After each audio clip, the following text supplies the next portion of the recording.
Surge.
Everything's ready. Let's go!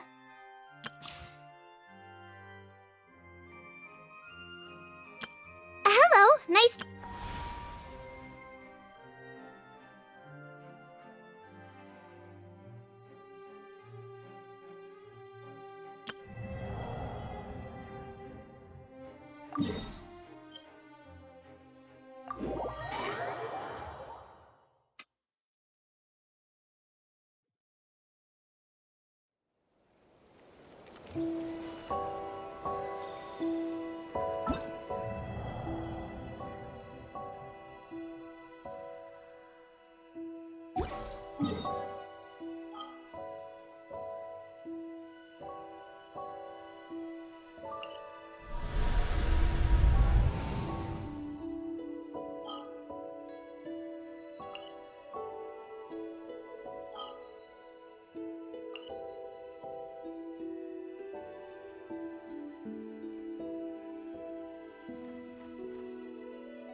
I came here several times with my father when I was little, but stopped eating here as often after growing up.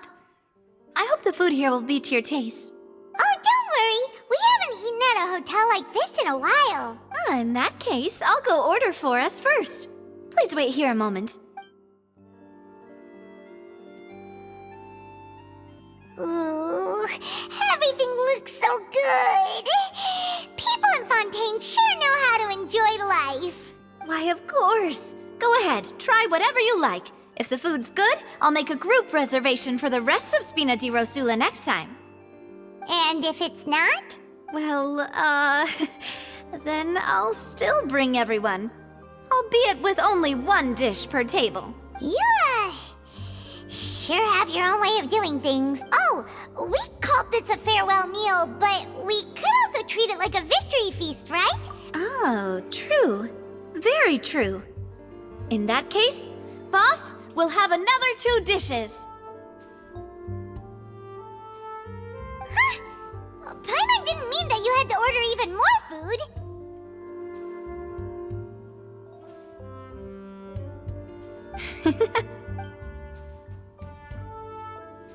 Speaking of cases, do you think that the mastermind behind the serial disappearances will get caught soon now that this has all happened? Well, we've certainly taken a big step forward, but I feel that's about it.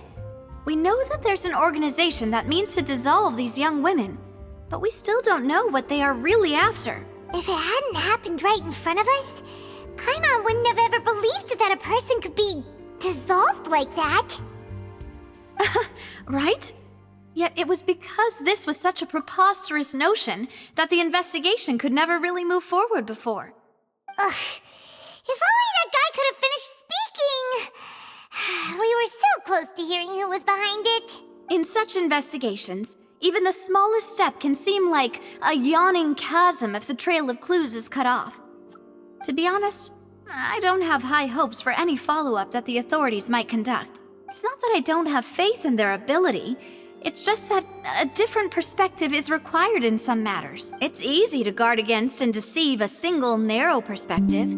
A shift in thinking is required at such times in order to produce a breakthrough. Which is exactly why the Spina di Rosula exist. Those highfalutin folk are not all-knowing. That's why we exist. To seep into the cracks where filth falls through, where their watch fails them. That's the kind of problems we solve. Seems Paimon thought things were simpler than they actually are. It's all right. Well, this was supposed to be a farewell meal, so I doubt you have further interest in this business, right?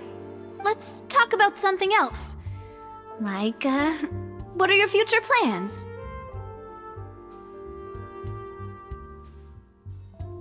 That's true. We didn't have a chance to speak to her after the trial ended. It didn't really seem like the right time or place to do it anyway. I see. So, your primary objective, which has been foiled so far, was to have a chat with the Hydro Archon.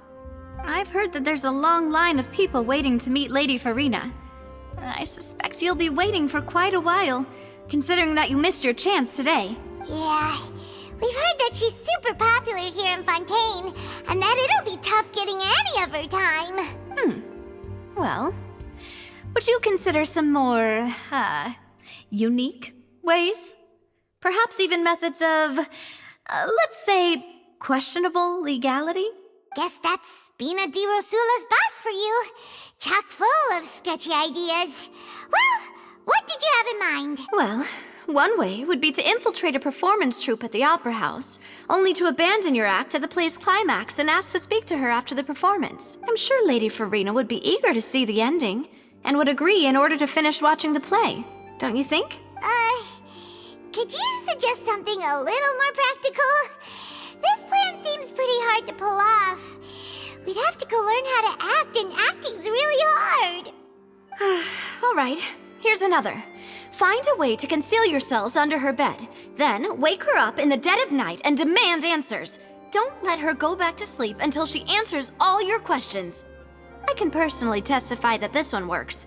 When I'm sleepy, I'll do anything as long as I can finally get some sleep. That might work, but that's not really the problem. The problem is we don't want to get ourselves arrested. Valid point. I overlooked that part. All right, no more joking. You did defeat her in court, clearing citizens of hers from false accusations. False accusations she had nearly upheld personally. I imagine that she feels quite ashamed about the whole thing. You mean that if we catch her while she's on a break, she might be too embarrassed to refuse? Oh, that does make some sense. Why don't we give it a try after this meal? You know, strike while the iron is hot and all. Huh? Paimon, did you drink my Fanta? Was this your drink? Sorry about that. Paimon wasn't really paying attention and the cup was right next to Paimon. Would you like to order another? No, it's fine. We're just about done here. Alright. Honestly, Paimon wouldn't recommend Fonta anyway. It tastes kind of salty and icky. Is that so? Huh. Well, in that case, we'll have to blacklist the Fanta here then. If we're all finished eating, then I'll go pay. Yeah, we're stuffed. Thanks for the treat, Navia.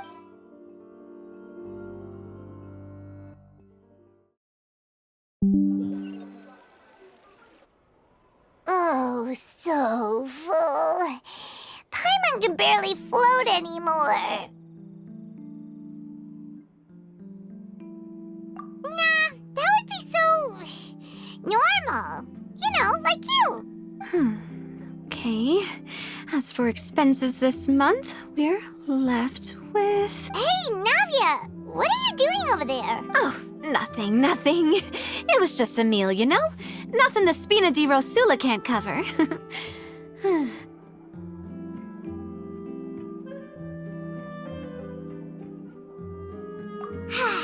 Let's get ready to try to meet the Hydro Archon again.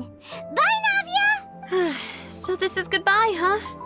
Well, if you do encounter any other trouble in Fontaine, you're always welcome to contact the Spina di Rosula. I'll give your requests the highest priority. In any case, I wish you smooth sailing. I'll see you again, partner. See ya!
There aren't many people around anymore.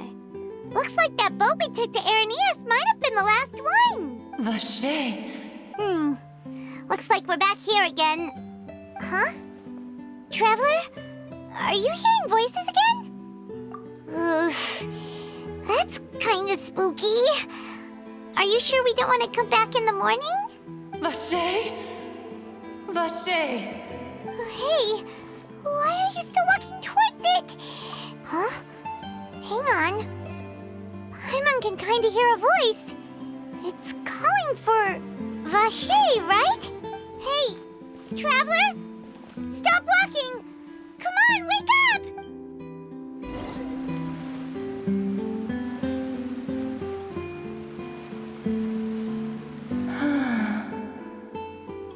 Vache, are you my dear Vache? No, wait. You seem to be someone else. Do you know Vache? Do you know where my love is? Wait. Who am I? I'm very sorry. I fear I do not know. My memories feel like they have been washed away like a flood. So many fragments dissolved amidst the tide, never to be recovered. How much have I lost? How many things that I once held dear while on land have I since forgotten? Yes, that is what I was once. But now, I am but the consciousness of one who is lost, therefore. I do not know how I came to be like this either. I only vaguely remember being covered in light blue water, and then all grew dim. I also remember going to many places. I loved adventure, loved exploring places of peril. No matter where I went, Vacher would go with me. I knew how dearly he loved me, and I also loved him equally as much. But now, we can no longer go back. The pain of such parting, I never knew how heavy it could be. No, our reunion no longer has any meaning. There is no way for us to create any new memories. The thought of me gives him no succor. So let it lie forgotten beneath the waters. If you meet Vacher, tell him not to look. Perhaps that is so. As I was submerged in the waters, losing consciousness, I saw Vacher above the surface. His eyes were filled with such sorrow, such longing. If only I could have comforted him, told him that I did not suffer. Indeed, I had felt a great... Is that what you call it? Dissolving? If anything, I consider it a form of release. It was a state of neither fear nor frenzy, with only an endless peace, like the water's still surface. I could also liken it to being a thirsty person who drinks water for the first time, and only then sees how they have lived for so long in a world of endless want and anxiety. I think I hear your companion. It's time for you to go, I think. Farewell, then. I am glad that you were able to sense my presence. Remember, if you see Vacher, tell him not to seek me out any longer.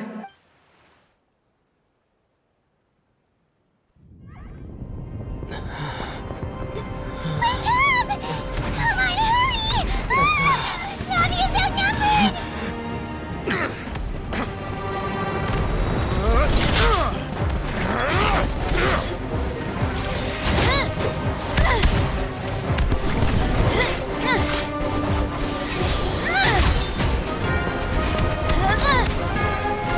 Demoiselle, look out!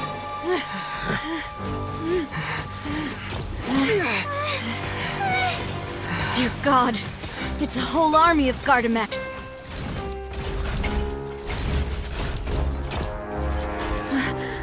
Clorand?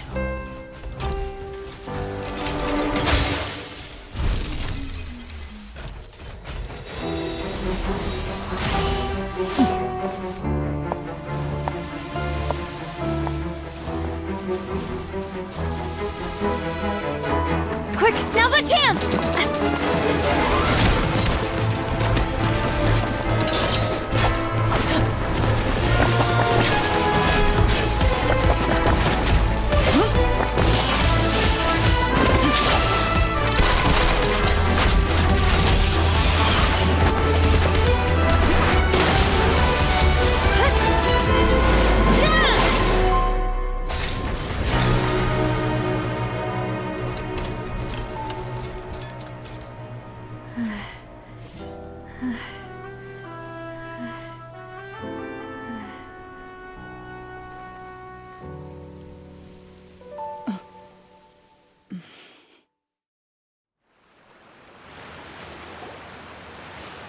I should thank you for lending us your sword there, Clorand.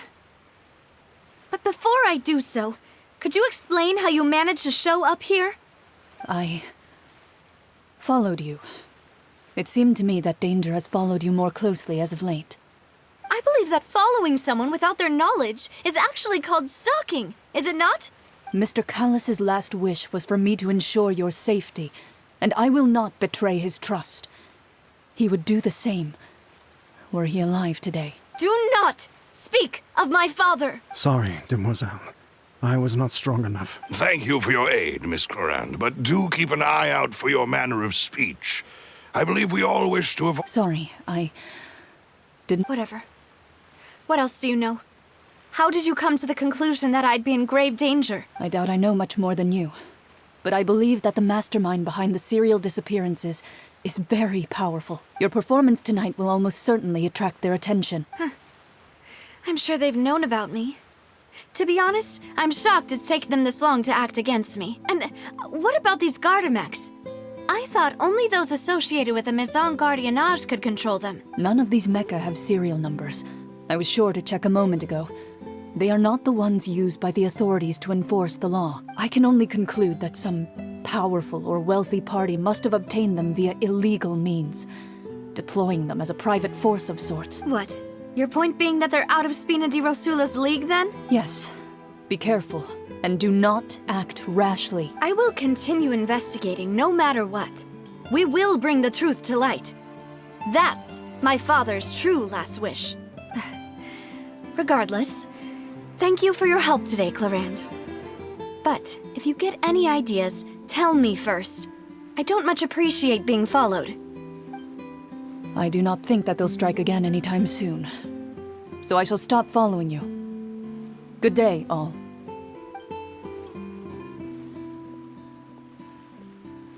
Right. I suppose that's the best news we've gotten today. Demoiselle, I believe that Miss Clarand was being sincere with you. If we tried, we could attempt to thaw relations a little. I know, she's... Oh, thank goodness! Paimon thought we were done for! Those Gardamex came out of nowhere while you were unconscious, and Nadia and her gang saved us! Oh, and there was that champion duelist named Clarand who came out to save us too! We got lucky there. Paimon probably couldn't have fought them off otherwise. Oh, come now. Forget all that polite talk. That wasn't really a farewell meal we had back there. Not for me, anyway. In truth, I hope that, as such, we're still partners. There's no need to thank me. It will take 50 years for me to match Demoiselle's magnanimity. If it were me, I would have joined the Spina di Rosula on account of her goodwill long ago. All right, you two. That's enough. Actually, Navia, how did you know that we were in danger? You sure did show up in the nick of time. Well, to be honest, you're the one who tipped us off, Paimon. Huh? Really? Paimon contributed somehow? Ooh, Paimon's even more amazing than she thought! Yes, all thanks to you grabbing my drink by mistake. How did that help? After we parted ways, I was on the way back to one of our bases when I suddenly thought of what you said, that the Fanta tasted kind of salty and icky. Fanta only comes in sweet flavors, so how could it have tasted salty? The color of the drink, if I recall, had also been a bit off. So the Fanta had been spiked with water from the primordial sea? Yes. So if you hadn't drunk that cup for me... Spina di Rosula is preparing the grandest of awards for you as we speak for saving the boss. Huh. Really? I sent people to Hotel de Boer to investigate, but whoever did this left no trace at all. That's when I figured out that you might be in danger and hurried here as quickly as I could. But why would they go after us too? All we did was defend Linny in court and help clear his name. Ugh, now we're caught up in this mess too, aren't we? Well, you did foil a plan that they were probably pretty proud of, and almost got their name in the process. Speaking of which, did anything strange happen when you drank the primordial seawater? Well, it can't be a coincidence that the traveler fainted just now. He said that he heard that voice calling for Vache again. Oh, and this time Paimon heard it too, but it was real faint. Does this situation have to do with the primordial seawater then? Does that mean the primordial seawater raises someone's sensitivity to hydro when it's used on people who are not from Fontaine? That doesn't sound like too much of a bad thing, to be honest. New intel? While you were out cold? Well, let's hear it, shall we? Oh, that is important. Vache. That name doesn't ring a bell. I suppose he hasn't stepped forward as a witness in court lately. Since he saw that young woman dissolve, he was at least at the crime scene. But he never gave testimony or any information regarding people dissolving in the primordial seawater. Yes, thank you. This is very important information indeed. We will continue to investigate. Oh, you mean you'll help us investigate? Well, you did say that our farewell meal didn't really count. That means we're still partners, right? And besides, we're in this now whether we like it or not. You're not gonna let those people who targeted us get off the hook so easily, are you, Traveler? Demoiselle, do try not to look quite so pleased. You are the face of Spina di Rosula, after all. You talk too much. Well, in that case, let's head back to one of our bases, shall we? I'll arrange a... We also have some plans to go over, and hopefully we can deepen our bonds as partners. But we'll take that one step at a time, I guess. Don't worry, you two. With us around, our base is definitely secure.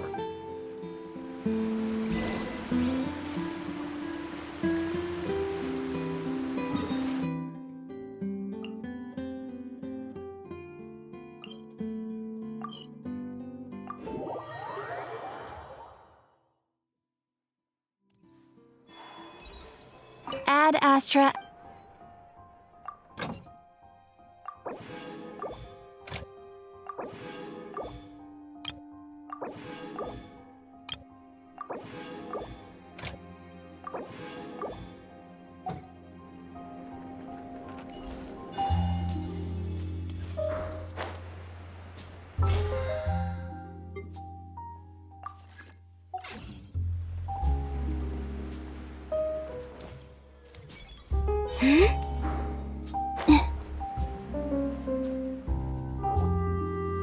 It's right up ahead, but let's make sure we weren't followed for... I've been keeping watch, Demoiselle. I haven't spotted anyone suspicious thus far.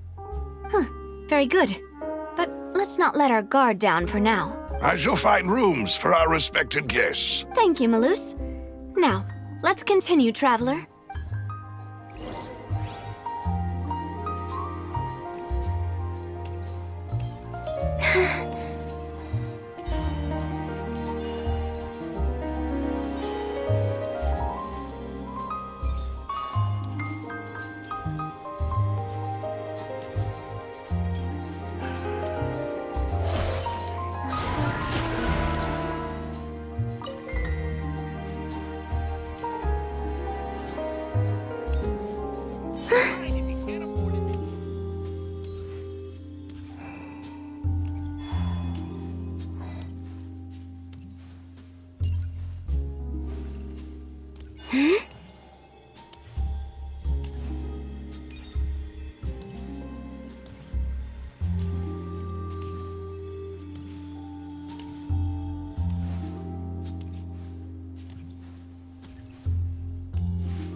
This is your base?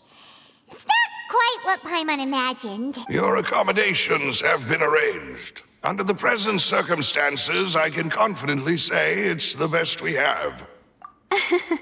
Well, our funds have been a little tight lately. After all, we don't allow illegal or unethical profiteering. In fact, our funds often come from citizenry who support us. Seems like it's tough times for everyone. But if you have the support of the people, that does sound like it's worth it. To be honest, our financial situation was a lot better back when my father was in charge a few years ago. I'm afraid I'm not quite his equal. Your father... he was the previous boss of... Demoiselle, if you'll allow me to explain. No. I'll explain it myself. I suppose I couldn't run from this topic forever. And as partners, this is something I hope they can understand. My father's name is Callus. Yes, the same one they call Callus the Unfaithful in the streets. 3 years ago, he was accused of murdering his own friend. But he chose a duel to defend his honor instead of standing trial. He died in the duelist's ring. Oh no. But I do not believe my father was a murderer. I'm sure he was set up. At the time, I believed that if he only stood trial and was duly investigated, something amiss would crop up and prove his innocence. But strangely, he not only requested the duel himself, but rumor has it that even after being seriously injured, to the point where he could be deemed as having lost the duel, he refused to surrender, determined to die in the arena. 3 years later, I still don't understand why he did that. How could he protect his honor if he's dead? If anything, he gave up his chance to defend himself. The closest piece of info I have is that my father had been investigating the serial disappearances case at the time of his death. Ah, so that's why you're so determined to get to the bottom of that case. That's right. I've also tried to investigate the murder my father was implicated in, but I haven't found a single new clue in my countless reviews of the investigation records. However, I believe that if the murder case is related to those behind the disappearances, they must know something. I must know what really happened. Was my father coerced? Framed? Even if he really did kill his friend, I must get to the truth. If only he'd been more open with me when he was still alive. He even hid the fact that my mother died due to complications when giving birth to me. And now, here I am investigating his death. You really are a handful, aren't you, Papa? Demoiselle, please, if there is anything I can do, anything at all. I also will never believe that Master Callus murdered anyone. There are none whom I respect more than the two of you, Demoiselle. Master Callus did so much good in life, yet all it took was one murder case for him to be dubbed Callus the Unfaithful. Even our supporters decreased greatly due to that incident, hence our strained finances at present. Wait, if Callus was such a good man, wouldn't people at least be a little suspicious when he was accused? No. Perhaps people just revel in that kind of drama. It's not something exclusive to people from Fontaine, really. Everyone's like that. People love watching the evil turn over a new leaf, but they also enjoy watching good people fall into an abyss from one slip-up just as much. But how could... never mind. If Callus was really falsely accused, we have to find the truth. He didn't deserve to have that happen to him. There is one other thing. Master Callus's opponent in the duel was Ms. Clorand. Oh, her? Well, then, isn't that as good as saying that she was the one who killed him? Yeah, that's not the sort of thing that you can just let go and move on from. Ms. Clorand has always placed great emphasis on the honorable nature of the duel. If her opponent doesn't yield, she will not stop either. She knew Master Callus beforehand and greatly respected him, but seeing how he was resolute in the arena, there was only ever one choice she could have made. It's not that I don't understand her at all, but I just can't deal with this yet. Don't worry, Navia. Paimon knows how you feel. You don't have to force yourself to do that. Afterward, Ms. Clorand told us that at the start of the duel, Master Callus requested that she ensure Demoiselle Navia's safety. Yes, that is our understanding as well. Oh, Papa. What madness drove you to ask the person who killed you to take care of me? All right, anyway, that's the information I wanted to share with you. even if it did sound like I was just complaining towards the end. Thanks. You two should go and rest. This was quite a day after all. Yeah. Paimon's beat. Please, relax and get some sleep. We will ensure you rest soundly.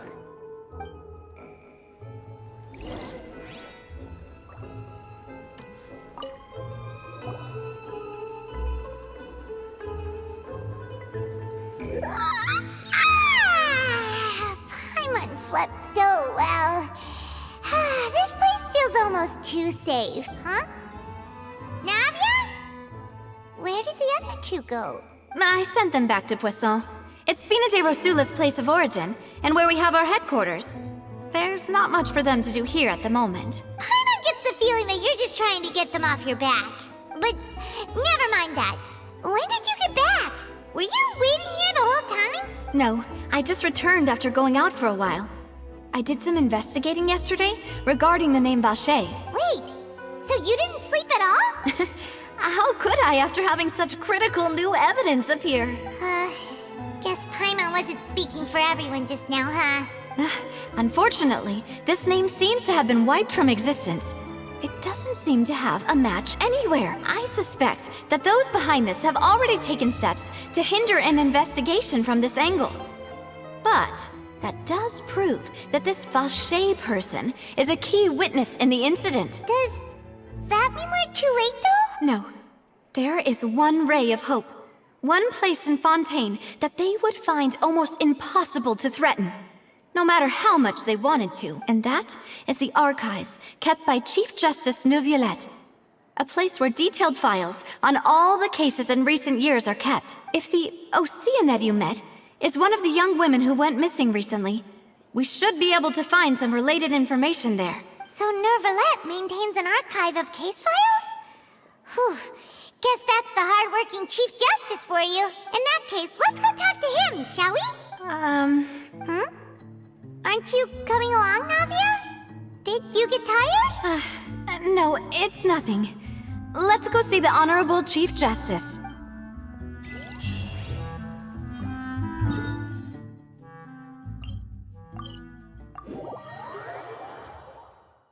The Palais is right up ahead. Come on.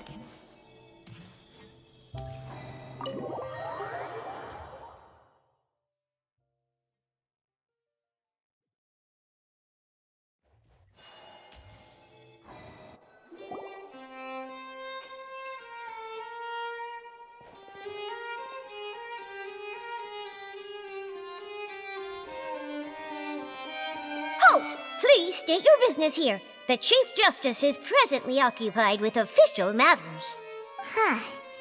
This place does look pretty heavily guarded. Guess that proves that Neuvillette's files are really secure. Hey, don't you recognize us? Huh? Who are you? Just to be clear, I don't care who you are or who you might be related to. Our rules make no exceptions. See? They've got great discipline, too. Yep. Paimon can tell. If you're here just to crack jokes, I can point you towards the exit. Unlike some, we're busy, so please leave if you don't have a reason to be here. No. What I meant to say is, shouldn't you remember us from a few days ago? We were at the trial of the great magician Linny. Oh, yes, I remember. I read about it in the Steambird. You must be Linny's attorneys. It's all coming back to me now. We're here today to report and archive some information on a follow-up case. Is that even a thing? Of course. Don't worry. We're here on official business. You can trust us. All right then, I'll let you through. The Chief Justice is just inside. Thanks so much.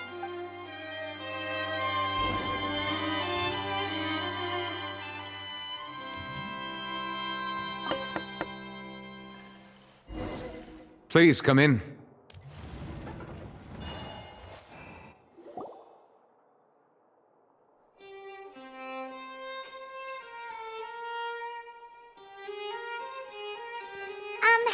Sorry to barge in, Monsieur Neuvillette.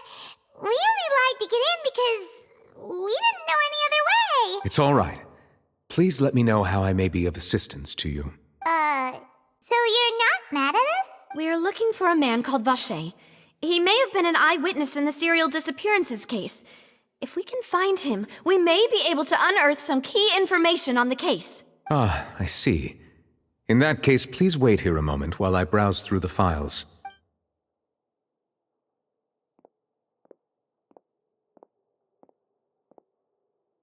Who knew that Neuvillette would be so easy to talk to?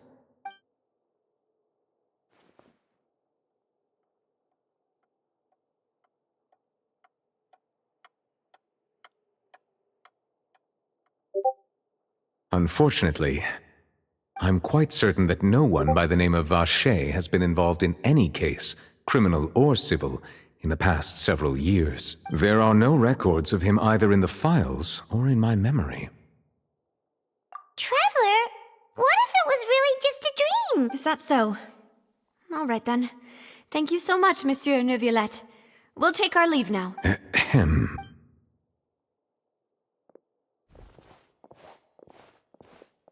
Miss Navia, I can understand how you feel. Your father, Callus, was a truly exceptional man. We deeply regret his passing. And what are you trying to say, Monsieur Neuvillette? Are you trying to console me? Extend your sympathy? Or just express some tendril of regret? No. You are not trying to do any of that. I can hear it in your voice. There's no emotion behind... It's just like last time. After my father took his... You even told me then that in your eyes, the value of a human life is nothing. If you truly regret my father's death, then why didn't you give me the power to stop him from throwing his life away? Everything was hanging on a thread at that moment. Just the tiniest... There are still so many things I never... If you really have no heart, then just look me in the eyes. I'm sorry, Miss Navia. You and my father are truly alike. It's not so much that you can't feel, but that... Oh well. In any case, everyone already knows full well the apathy of the Chief Justice. My apologies for taking my emotions out on you, Monsieur Chief Justice. Let's go, Traveler and Paimon.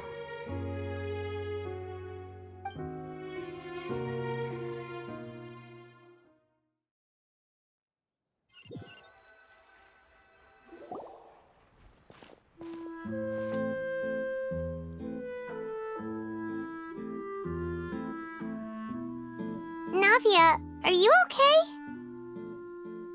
I'm fine. Rain. It's raining. You're right. Wasn't it still sunny when we went into the building? And there shouldn't be any active trials today. How strange. Now that I think of it, on the day my father was convicted of murder, it was also raining.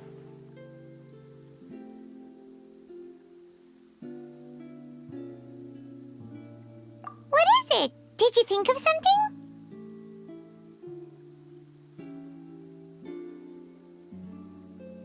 Yeah, he was outside. It was uncovered and the rain could fall there. Why?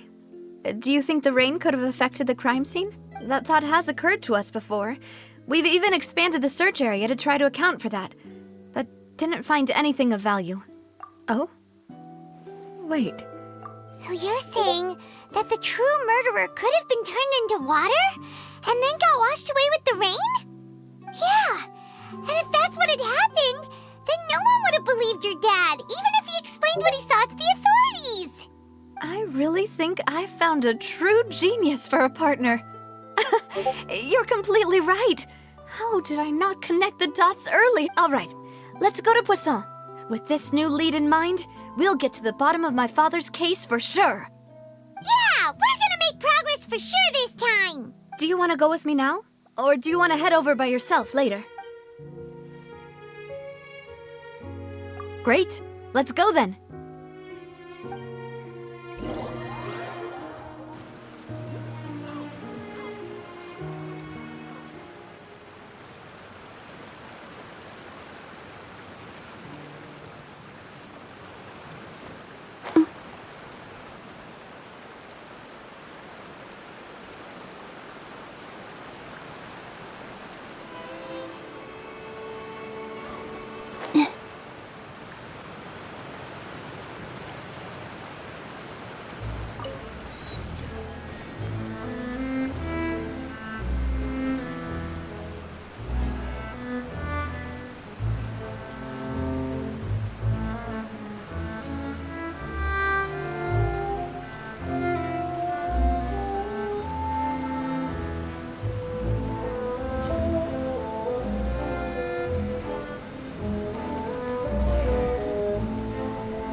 I don't sing for anyone in particular. Still, if someone stops to listen, I hope it provides a moment of peace all the same. Huh?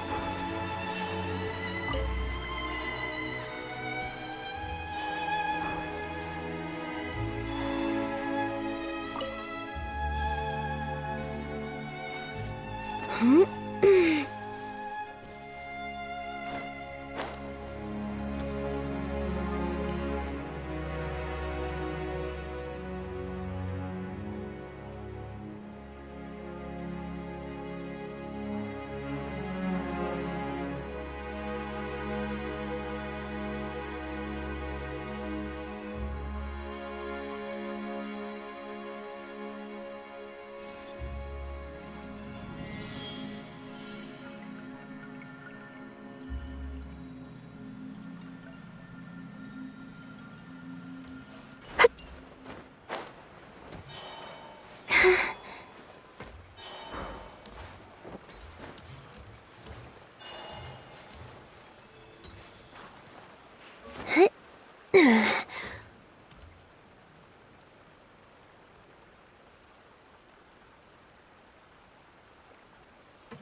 Whoa! What a huge ship! Why would a ship be anchored at a place like this? There's no need to be so surprised. Well, my father was the one who asked for it to be built like this. Perhaps our taste in exterior design is the only thing we occasionally had in common. A gigantic and glamorous ship embodies discovery, opportunity, ambition, and conquest. It symbolizes Spina di Rosula's bright and limitless future.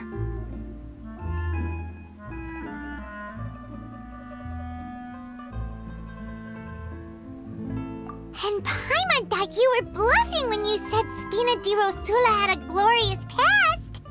Paimon was confused why a group with such a history would live in the sewers. But now that Paimon has seen this ship for herself, she's been convinced. Well, Poisson is where Spina di Rosula began, after all. It's our main base.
we're back!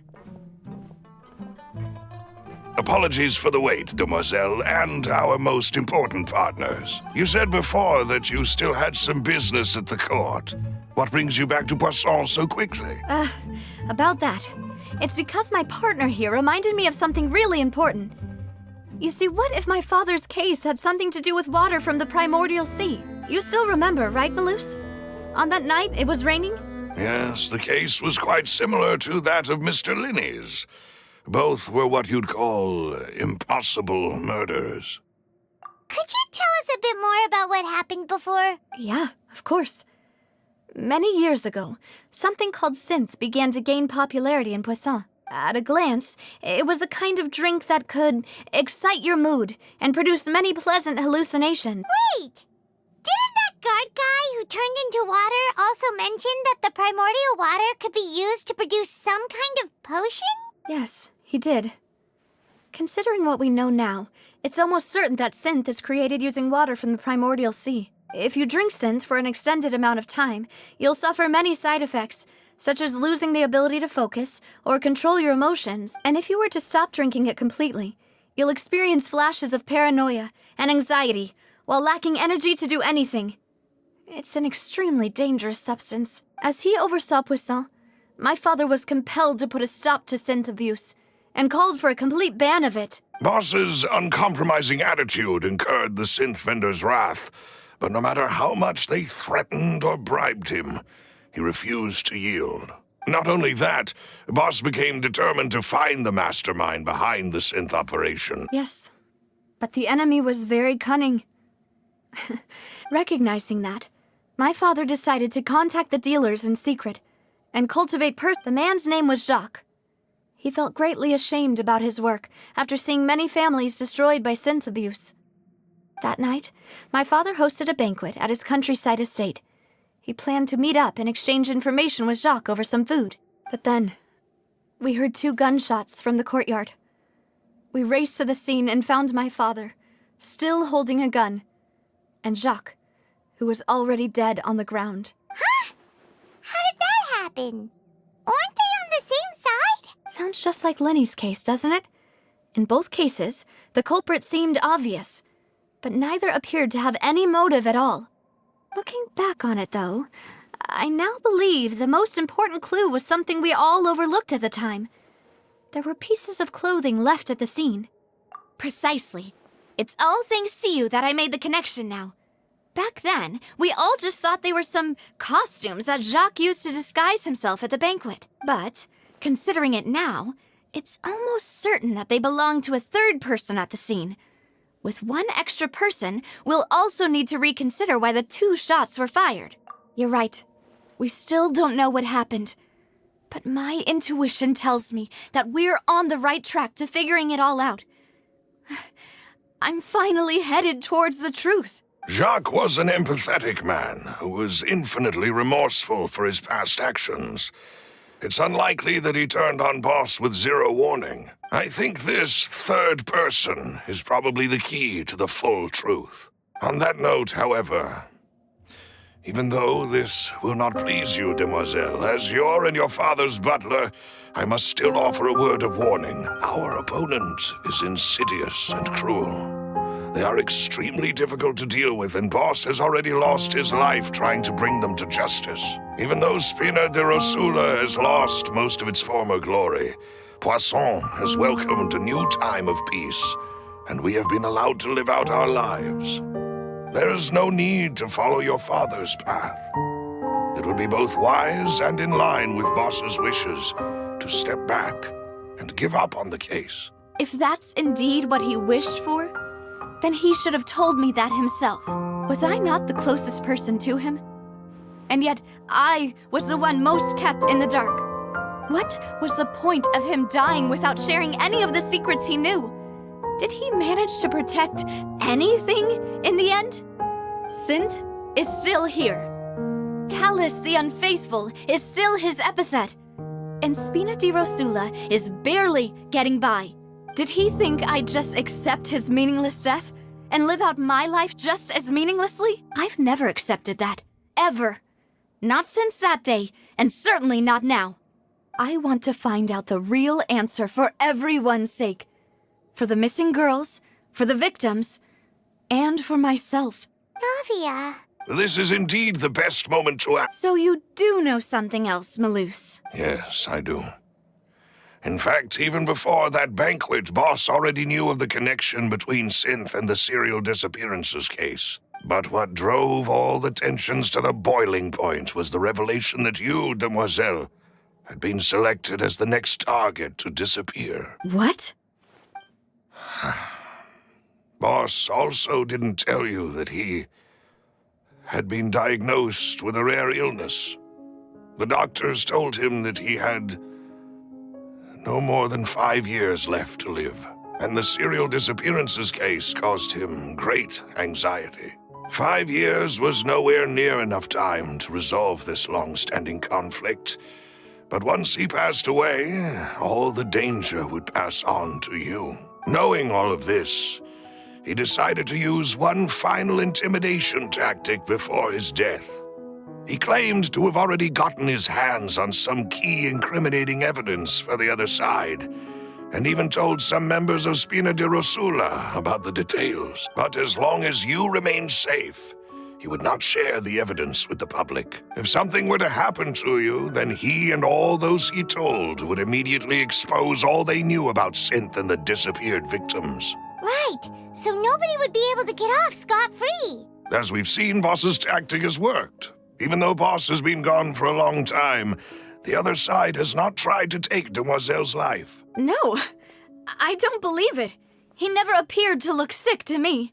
No father wants their daughter to see them weak and haggard, especially someone as proud as Boss. To him, dying in a duel and suffering lasting dishonor as the unfaithful were still far preferable than losing face in front of his daughter. So he chose to die in silence, so that he could protect me. I'm afraid you're not understanding this correctly, Demoiselle. What Boss wanted to hand to you was not a parasol, but a sword. If Boss's spirit could hear you telling me that you want to find the answer for the sake of everyone involved, I'm sure he'd be extremely proud. That fool. Couldn't he have just given it to me straight? No. He might have set up everything precisely because he never thought I'd be able to understand him. Is that the amount of confidence he had in me? And what if I was never able to make it to where I am now? Yeah. I suppose that's true. With the way he'd set things up, if I had wanted, I could have just lived out my life without a care in the world. But thankfully, he rarely talked to me about complex matters, and thus understood little of me as a person. In this case, he really didn't need to give me an easy way out. Maloose, what was the key evidence that he shared with you? It's the location where Synth is produced. Essentially, it's the enemy's headquarters. When he was threatening the enemy, Boss didn't share the specifics of the incriminating evidence he found. But if you want to use it against the enemy, you'll still have to take several things into consideration. Why? If we know where the place is, can't we just go storming in? You mustn't forget that we're fighting against a mysterious and dangerous organization that's been in operation for decades. There's no telling what might be lying in wait at their headquarters. We also have no idea what kind of evidence we may be able to find inside, nor what people we may be able to capture. But a single visit to their headquarters would be tantamount to a formal declaration of war. The worst case would be that we leave empty-handed, but also open ourselves up to full retaliation. Then, in that case, why not work with the Fontaine authorities? Well, you saw one of them dissolve during Mr. Linney's case. We have no idea just how thoroughly they may have been infiltrated. That's true. Seems my father really had no choice. But things are different now. It should be a lot easier to prove the other side's guilt, now that we've connected Synth with the disappearances case. You sound like you've put a lot of thought into this, Maloose. I am the butler, after all. I live but to serve the boss and Demoiselle's will. I've always been willing to take on any kind of risk for your sake. But considering my relative lack of ability, I've spent my time keeping secrets, performing basic investigations, and waiting for the right time to come. Thank you for all of that, Malus. Have you discovered anything new in the past few years? Let me think. One conclusion I came to was that the enemy must be quite familiar with Spina di Rosula, or at least have an informant planted here.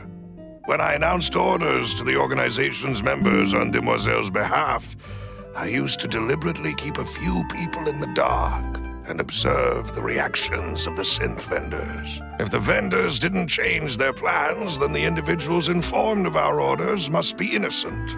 If the vendors packed up and fled, however, then someone must have given them the news. After several rounds of testing and investigative tracing, I've narrowed the suspect list down to 3 people. The first is Florent, Spina di Rosula's senior advisor. Huh? Florent? Yes, surprising, isn't it? He was one of the people Boss trusted the most, which also means that he was someone who understood Boss really well. Thanks to his position within Boss's innermost circle, he always knew our upcoming plans and could thus avoid capture this whole time. There's someone else like him too. Marcel, the head of Confrérie of Cabrières. Uncle Marcel. It's a guild in Poisson. Boss, in the beginning, they were only reselling some daily goods, but now they're one of the richest guilds around with a lot of business connections. So, they're like a sister? Yes, you can say that. When we were fighting against the synth dealers, they provided us with plenty of support. It's a bit difficult to imagine someone using their own money to hunt down themselves. The final suspect is Thierry, the man responsible for coordinating information between Spina di Rosula and the guards. Although the guards mostly leave us to our own devices, there are still many activities we have to report to the local authorities. Since Thierry is always in the know about our current activities, he could theoretically always plan one step ahead. I see. These are all people who I communicate with quite regularly. To think that the enemy we've been fighting against has been right next to me all along, among those I trust the most. It's almost too hard to believe. If you want to investigate them, please take every precaution to not alert the quarry. Judging from our experience, the enemy is extremely cautious. Of course. And thank you, Malus. You've provided us with a lot of great information. You're too kind, my lady.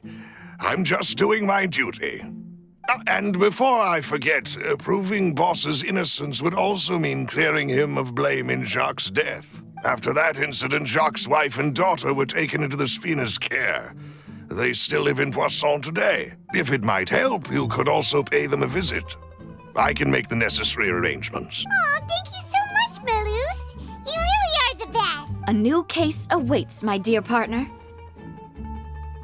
I hope we can work together to uncover the truth and end this case once and for all.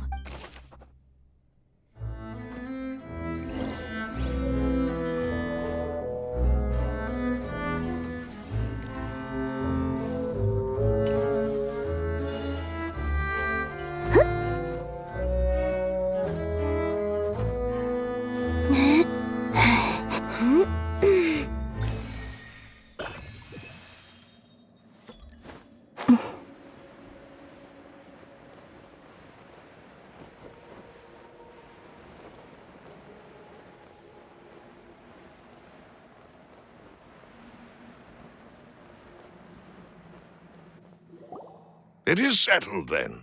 Please excuse me, and enjoy your conversation at your leisure. Thank you for arranging everything for us, Malus. Excuse me, miss.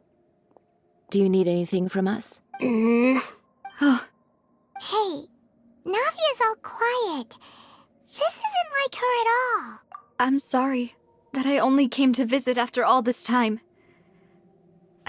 After what happened, I didn't know how I was supposed to face the two of you. Ah, if it's about that, there's no need to apologize. After my husband died, Spina di Rosula sent us a lot of mora and support.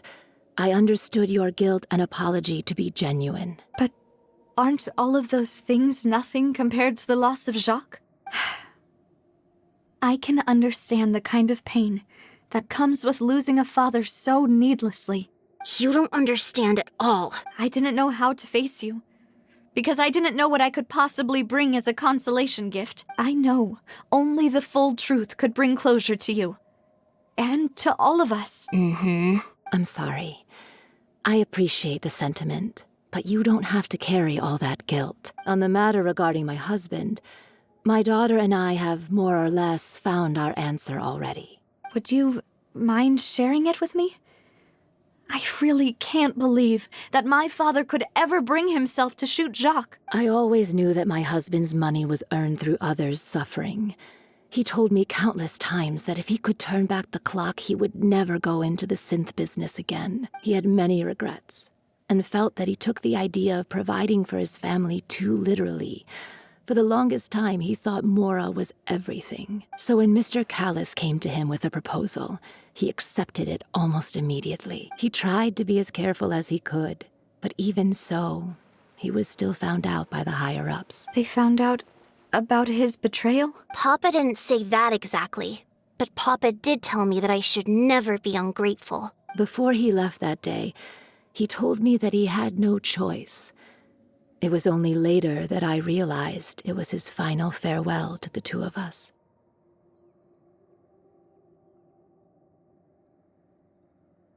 I don't know that for sure, but you could say that's the conclusion I eventually came to.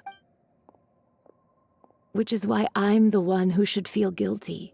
Callis had always taken great care of us, both when he was still alive and after he passed away. Even if he fired the shot that killed my husband, it was likely in self-defense.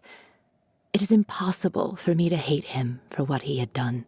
But Mama, why is Papa still the bad guy if he did the right thing? Papa always wanted to be a good man, so why did he have to do a bad thing in the end?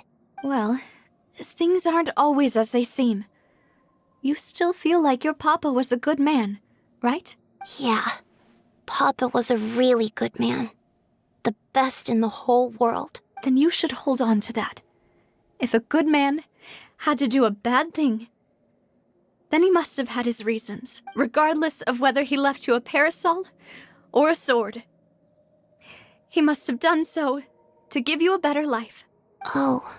Thank you for everything you've told me. I will definitely find the truth.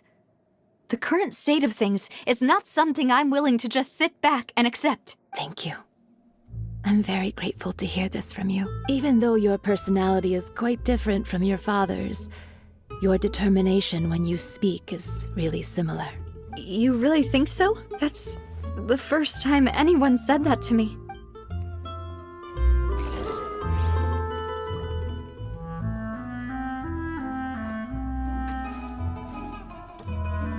Are you okay, Navia? I'm fine. Don't worry.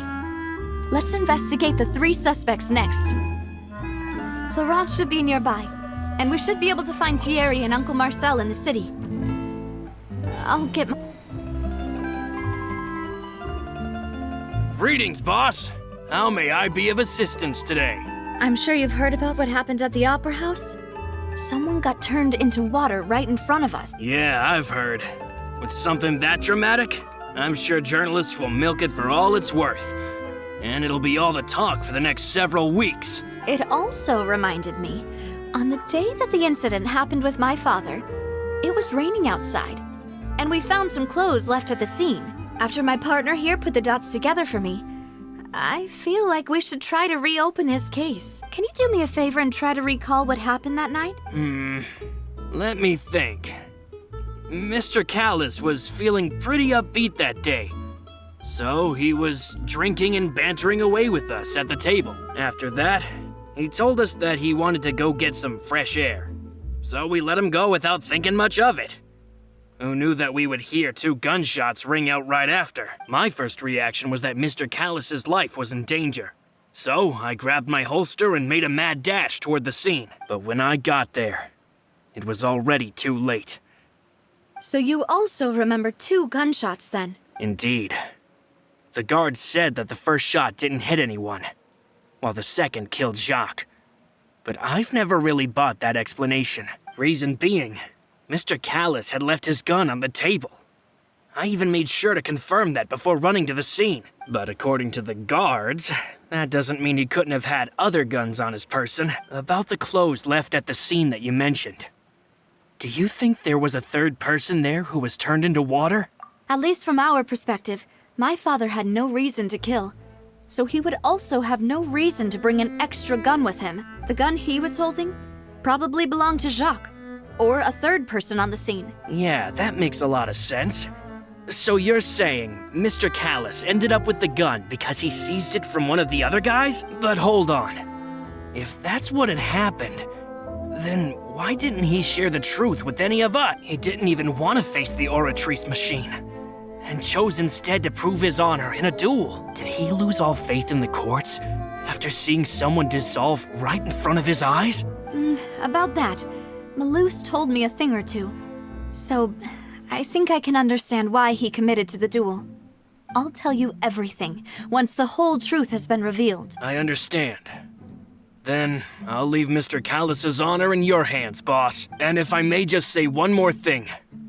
The whole Callus the Unfaithful epithet has been a thorn in my side since the day it was invented. Many people have laughed at me for still calling him Mr. Callus, even after so many years, but it was Mr. Callus's trust that allowed me, no matter what others might say. Don't worry. I will you and all our other comrades at the Spina deserve to know the truth as well.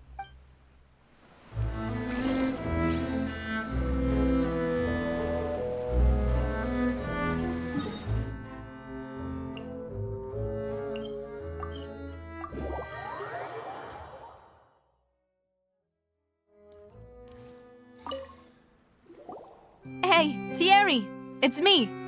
Oh, now, what brings you here, Miss Navia? I've heard that you made quite the name for yourself at the Opera House. Oh, so you've got news of that already. Oh, okay. Hey, I'm also a member of the Guards, you know. The way you make it sound, people would think I was sent off to Poisson because I had done something wrong. Are you sure there isn't a little bit of truth in that? Under normal circumstances, shouldn't you have been called back to the city already? I mean, where I work is really up to me. Let's just say I enjoy the ambiance of Poisson. Callus did a fantastic job running the town, building Spina di Rosula from the ground up and clearing many obstructions in my way. It would be next to impossible for me to find a similarly easy but high-paying job in the city. Anyway, enough chit-chat. Are these two friends of yours? Yes. These two are my partners. What happened at the Opera House made us realize that Linny's case and my father's may be related. We're trying to reinvestigate the details of my father's old case. Ah, I get it. You think there might be more to the case now that we know people can be dissolved into water, right?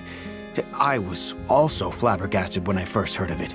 If you want to go through the original files from your father's case, I can help you look for them. That'd be much appreciated. Thank you. Actually, I have another question. Do you have the authority to dispatch Gardamex? Of course. Without them, I couldn't possibly handle Poisson on my own. Why do you ask? We definitely can't use them to forcefully get more evidence for your father's case. Well, you see, just recently, we were attacked by a horde of unnumbered Gardamex in the city. So, if you hypothetically wanted to do something against me, all you would need to do was get rid of the mecha serial numbers and send them after me. Then you think too highly of my abilities. Dispatching mecha is very different from controlling them. If I had to make an analogy, when you order a dish, the chef will make it for you. You can ask the chef to cook, but not to massage your shoulders or carry your baggage. If you try to make unreasonable demands, the chef would just think you're out of your mind and ignore you completely. The same goes for me and my Gardamex. Removing a serial number is also not as easy as you might think.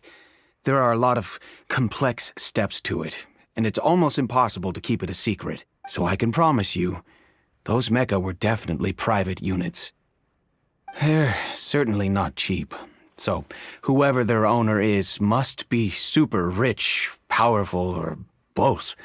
Oh, then you're officially in the clear, Thierry. Oh, well, thank you for the vote of confidence, Navia. Jokes aside, I'd like to wish you all the best with your investigation. I'll be staying in the city for a little while, so just come find me if you need any support from the guard.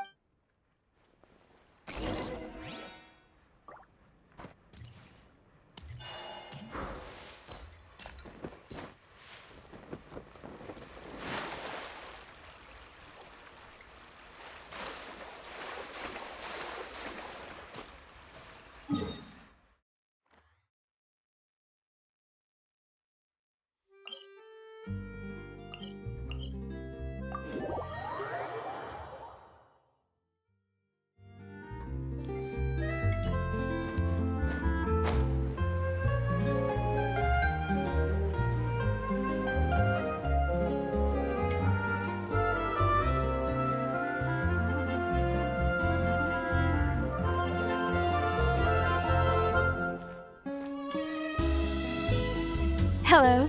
How may I help you? I'm here to see Marcel. Could you please let him know? You can just say Navia's looking for him. Sure. I will let him know right away.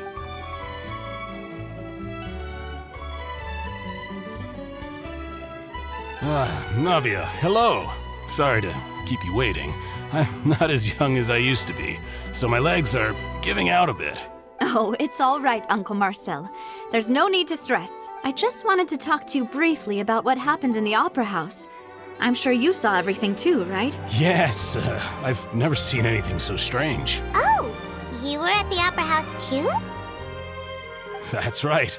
I went there with Navia to see the magic show. Who knew it would turn into a whole murder mystery? I also witnessed your marvelous sleuthing work.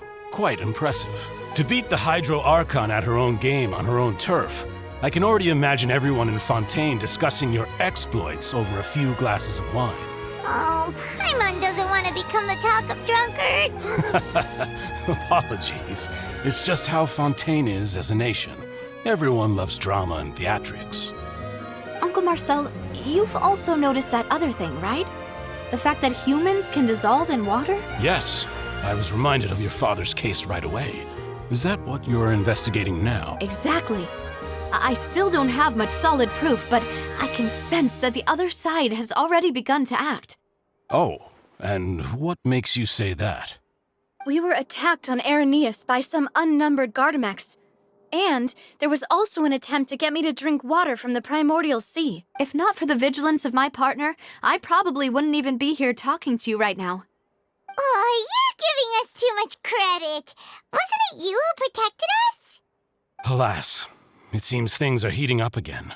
The peace that Callus sought so dearly will soon become a thing of the past. But rest assured, Navia, Poisson will always remain a safe haven for you. If you're scared, you can always return there.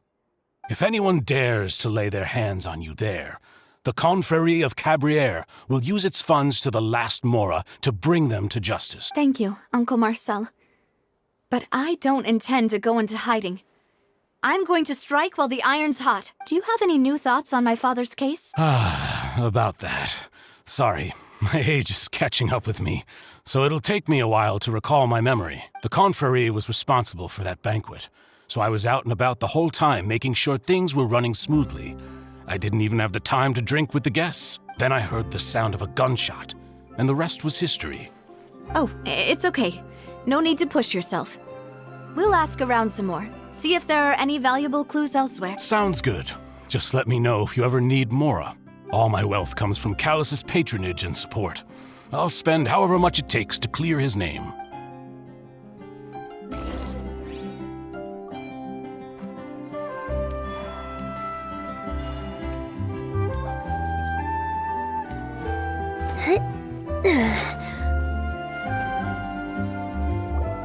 We've talked to all three suspects, purely based on their conversations with me. None of them sounded particularly suspicious.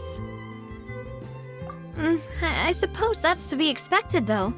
If a single conversation's all that's needed to find them out, then my father wouldn't have needed to investigate the case for so many years. Anyway, even though we didn't make a breakthrough, let's still compile what we were able to find. But where should we start? Ah, you're right!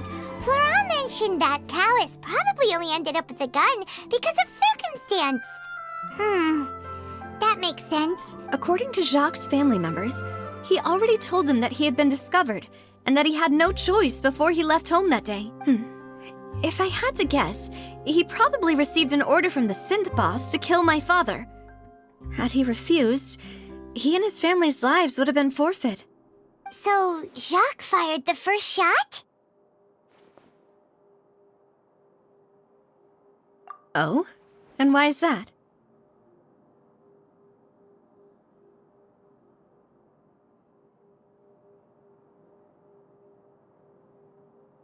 Ooh, that's a good point. Jacques probably already knew that he was just being used as a tool for murder. And once he had completed his mission, he'd be of no more use to his boss.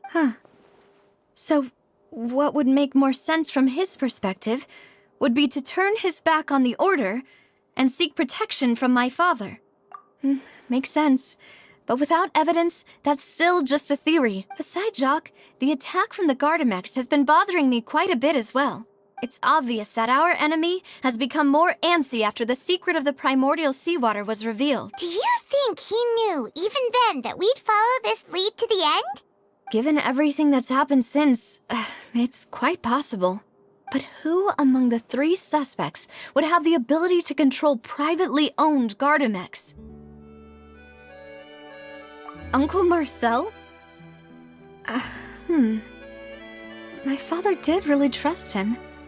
And they worked together on a large number of projects. Maybe that's how he got to know Jacques. And with funds from the Confrérie, he could also afford a large number of Gardamex. Still really hard for me to imagine, though.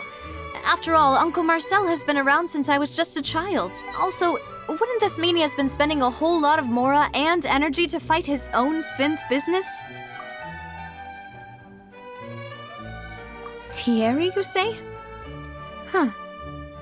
It is possible that he's figured out a way to convert the Gardamex for personal use, but I didn't feel like he was lying when he was talking to us about the mecha.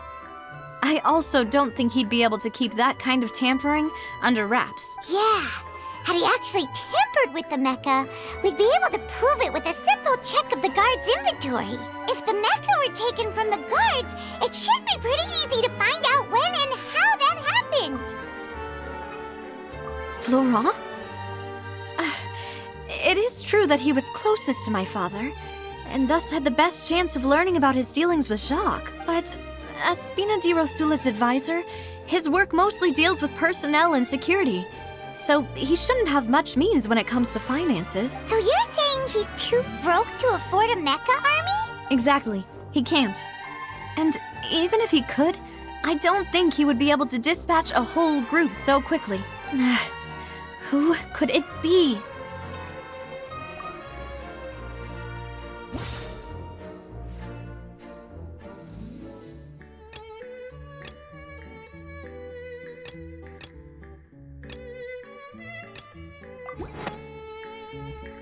You know, if you think everything through, Uncle Marcel is indeed the most suspicious of them all. Could we be missing other suspects? Malus didn't know about the people turning into water thing when he narrowed it down to these 3, did he? Malus has always been very reliable, and his judgment of others' trustworthiness has been fair and well considered.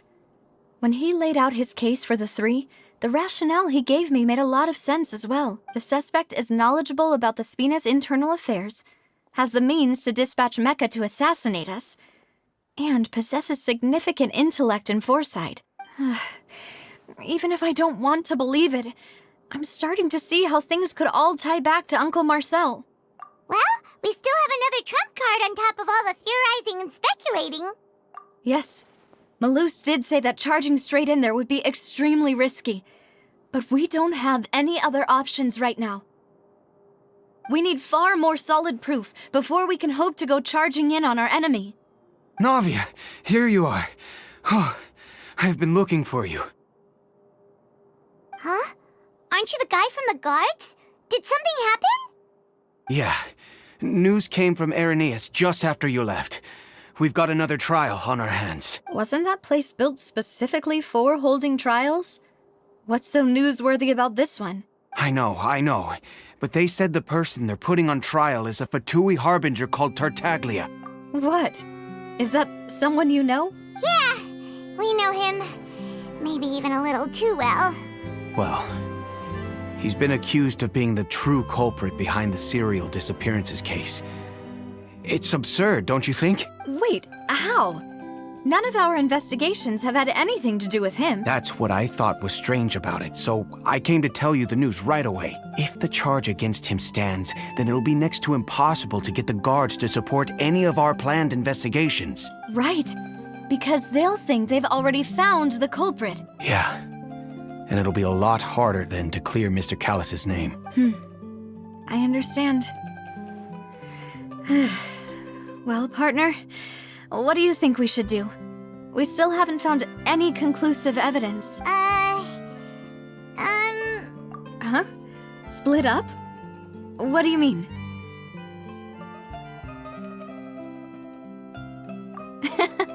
Just as expected of my partner. Since this is a trial about the serial disappearances case, the culprit's attention will be focused on Irenaeus, leaving his home base wide open.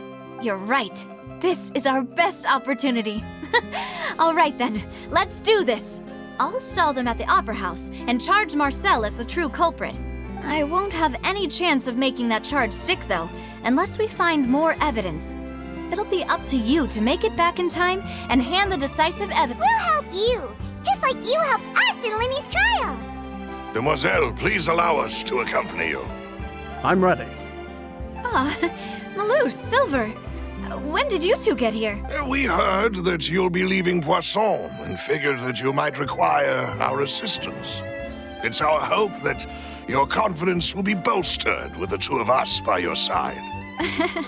Thank you so much. Then, let's make haste for Irenaeus. Paimon, Traveler, I'll see you at the Opera House. See you then!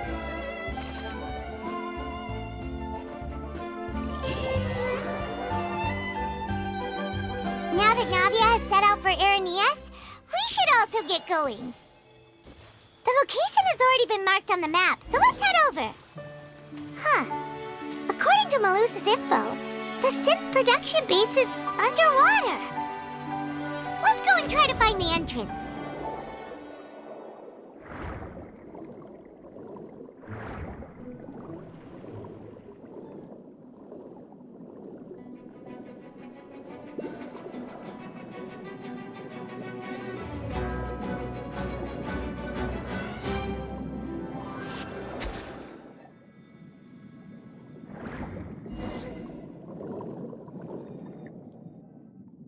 Finally found it! So this is the entrance that leads to the synth production base. It sure doesn't seem out of the ordinary at all. You're right. An important place like this is bound to have a ton of protective measures and mechanisms. Navia's probably arguing up a storm right now to stall for us.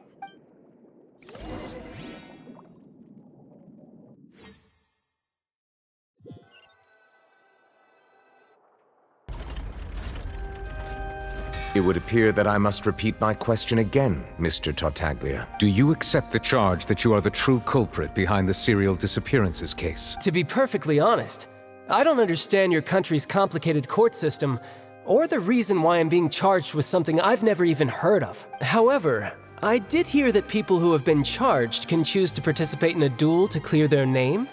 Is that right? In which case, as long as I accept the charge, I can have an all-out fight with that champion duelist Clorend, right?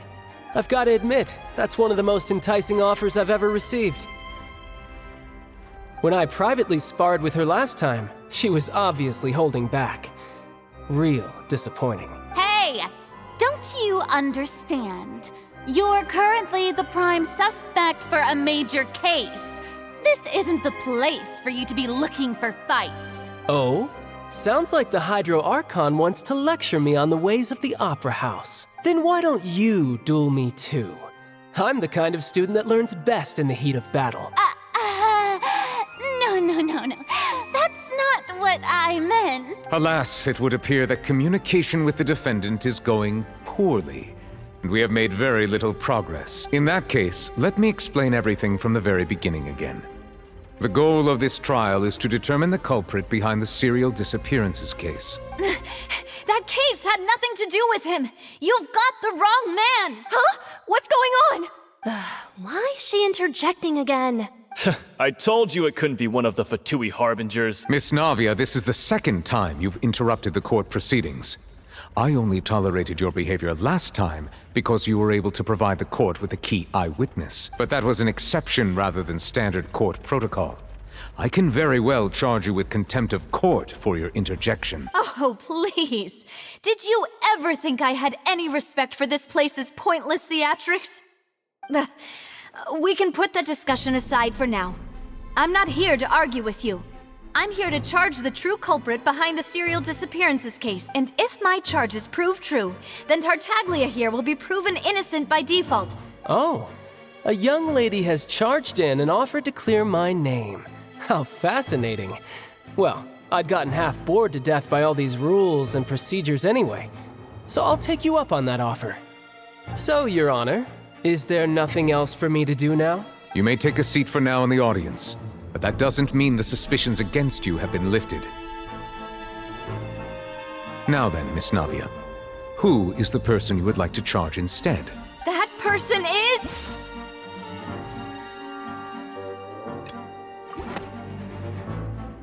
Marcel, the head of Confrérie of Cabrières. Huh? What confrérie? Never heard of them in my life. I've heard of them, but weren't they Spina di Rosula's sister organization? Oh, is this going to be a friends to enemies type situation? Please let me remind you, Miss Navia, that charging someone is an incredibly serious matter. Committing to the charge also means taking on the legal responsibilities associated with it. And if the charge fails, depending on the circumstances, you may also be charged with the crime of making a false accusation. Knowing this, do you still... Yes. In that case, I declare the charge to be valid. Miss Navia and attorneys, please take your places on the court. Members of the guards, please contact Mr. Marcel right away so that he may stand trial.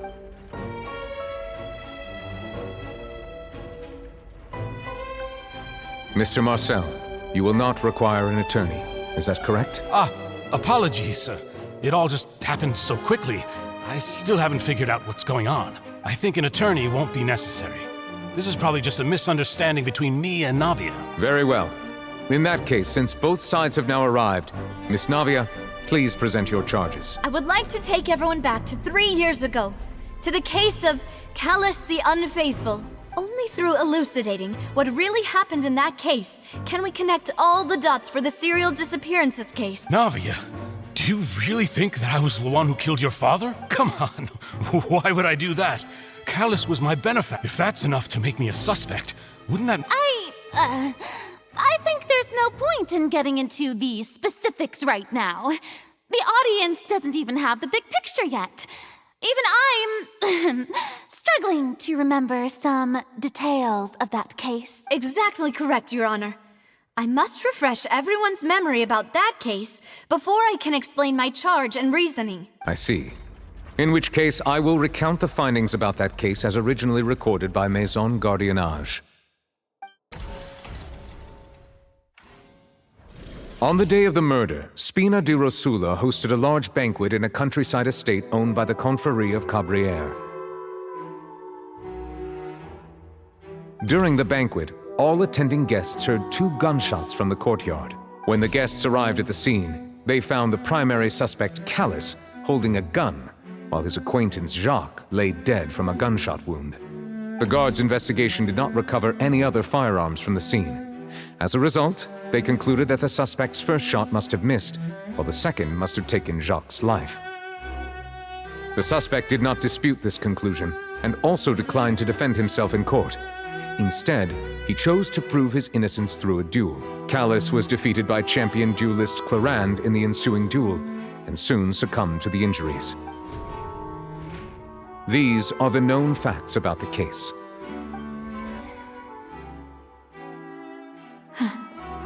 The one with the motive to kill was Jacques, not my father. And even so, Jacques still had no reason to pull the trigger. In truth, the third person shot Jacques first, and was shot in turn by my father when my father seized the gun from him. After that, the true culprit turned the third person into water, erasing all traces of him from the scene. Thank you for the summary, Your Honor.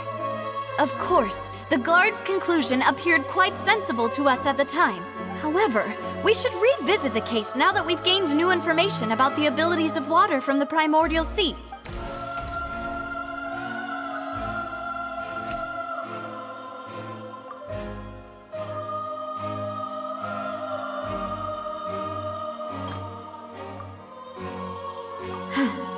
Something's not...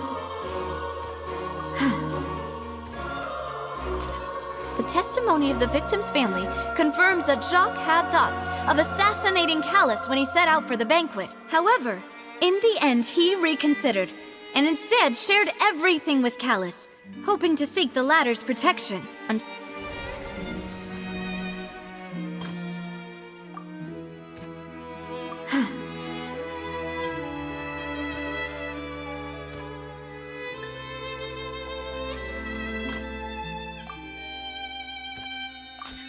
This assassin first shot Jacques, then turned to shoot Callus, only for Callus to wrestle the gun from him and kill him instead.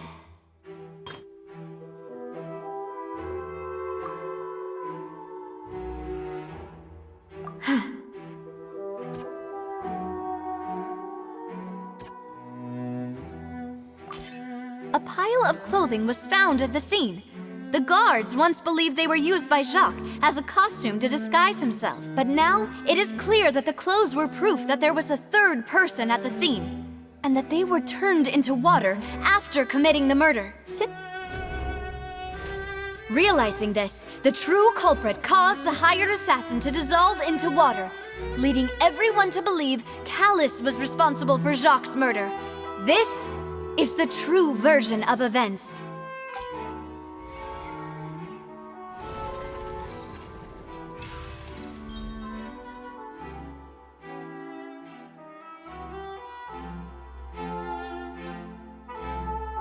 So that's what happened.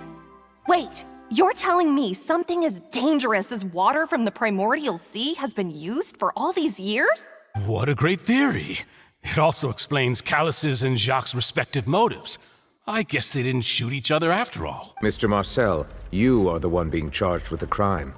You should provide a rebuttal if you wish to prove your innocence. But I think I agree with everything Navia just said. In fact, there was nothing in her speech that directly implicated me. Then, may I ask some questions? In my opinion, we primarily need to determine two things. One, do you have the evidence to back up your claims? I'm afraid not. At least not at this very moment. Boo! If you don't have any evidence, you should just go home! I may not have the evidence with me, but I know where I could go to collect it. If we look up the deserted clothes against a record of people who went missing around the same time, we should be able to find a match. Considering the serial disappearances case, the guards probably kept careful records of all missing persons from around that time, regardless of age or gender. That makes sense to me. Monsieur Neuvillette, I would consider this to be a reasonable investigative direction.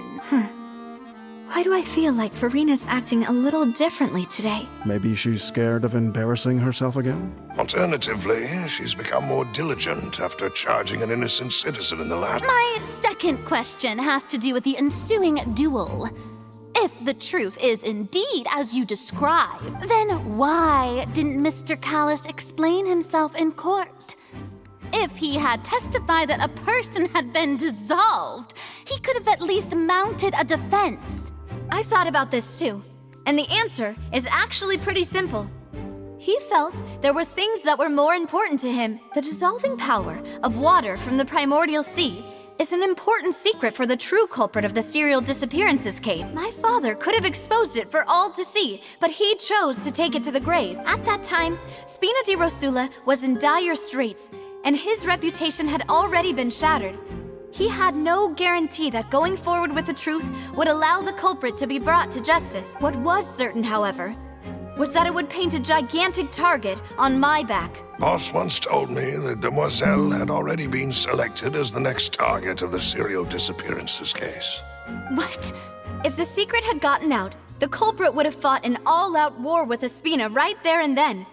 I wouldn't have been the only one in danger. All of us would have stood to lose our lives. Of course, the guards might eventually figure out the truth of the matter and determine that we were in the right, but what good would that do? How can a hollow verdict protect anyone? Had this opera house ever given my father any kind of confidence in its brand of justice, Spina di Rosula would have had no reason to exist. But by staying silent, we retained the ability to deter our opponents and continue the stalemate. I was able to become Spina di Rosula's president, which made me harder to target, as well as giving me more time to grow and learn. And once I have figured out the truth and stepped up to the challenge, I will do what this opera house cannot, and restore my father's truth and honor back to him. So, you mean to say, your father intended to die in the duelist's ring? That's right. Do you have any proof? Of course. All you need is to ask his opponent, Clarand. I don't need your apology, your guilt, or your support from the shadows. You don't have to do anything for my sake. But since he entrusted his will to you, Clarand, you should tell us the truth about his sacrifice. So, during the duel, did you believe that Callus was intending to die? Yes, I did. As a champion duelist, I've fought many battles and taken a countless number of dishonored lives in my line of work. I've seen all kinds of people give their all for the faintest hope to continue living. Some were determined. Others pass just one look and I can tell if a duelist is hoping to live or if they're looking to die. I hereby swear on my name and honor as a champion duelist that Mr. Callus never intended to leave the ring alive. Since that's your testimony, I have no more questions. It appears there really are good grounds to reopen this case. I concur. However, Miss Navia, you still have not explained the link between your father's case and the serial disappearances case. Right? What she said was fascinating, but kind of beside the point. Wait, weren't they just talking about the serial disappearances case? Of course, Your Honor.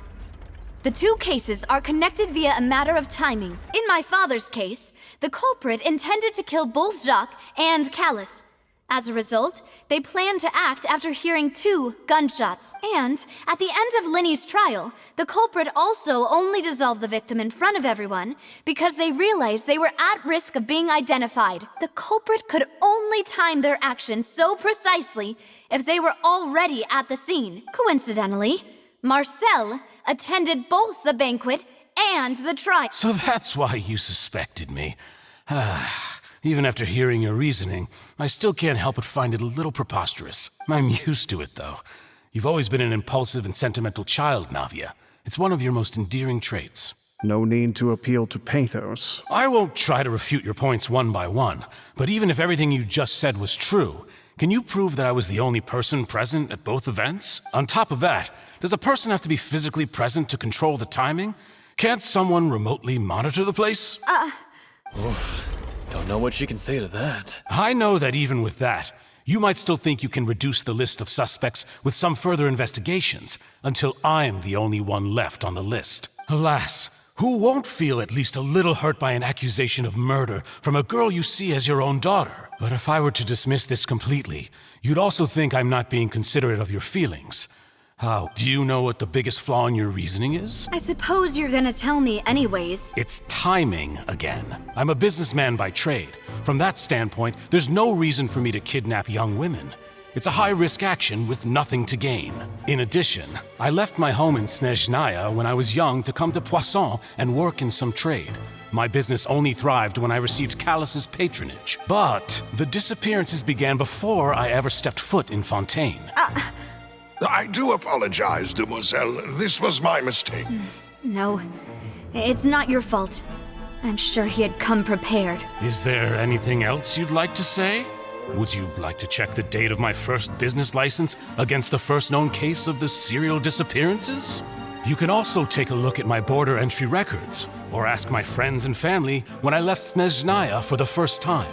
Could those records and testimonies do something to appease the unspeakable? Seems like she got the wrong guy. At this rate, Navia will be convicted for falsely accusing him. I think you've done a superb job of dissecting your father's feelings as he neared the end of his life. But aren't you going against all of his wishes and expectations right now? He wished for you to become more rational, collected, and conscientious, instead of dwelling only on your own feelings. Once you've learned to be more considerate of others' feelings, and to stop rushing headlong into things, you'd have met most of his expectations. This isn't just about me, and it never has been. The biggest difference between me and the rest of the victims is that I still have the ability to search for the truth. While that same agency has long been taken from them, the people whose families were destroyed by synth abuse, the people who lost their loved ones to the serial disappearances, and the people who suffered tragic ends due to their sense of justice, many people's images are flashing before my eyes. I'm sure some are coming to those of you in the audience as well. And whose image do you see? Marcel, is it a man named Vacher? Huh. Oh, so you do know that name. I'm merely surprised you'd suddenly say the name of someone I've never even heard of. I was waiting for you to say that.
A moonlit night for all. Whoa. Observe. Close your eyes.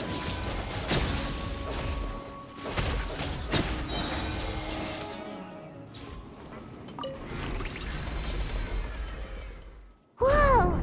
The floor is going up! Is it because of this mechanism in the middle? That guy really prepared a lot of stuff for this place.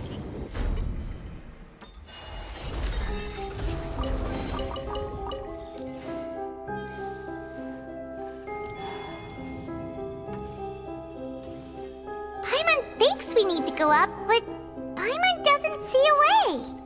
Let's take a look around. Maybe we'll find a hidden mechanism that'll show us the way up.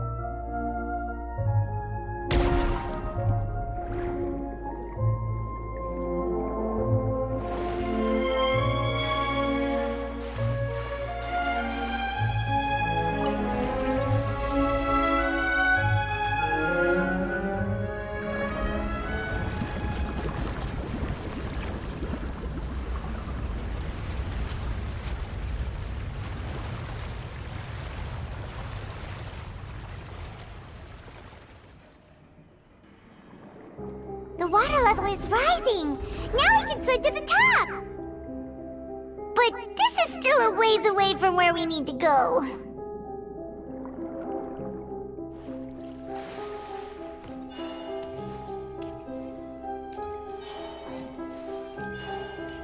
wane.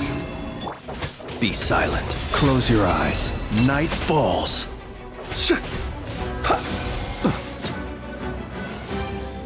Be silent. Do you fear the dark? Orders given. Orders received. Observe. Be silent. Do you fear the dark?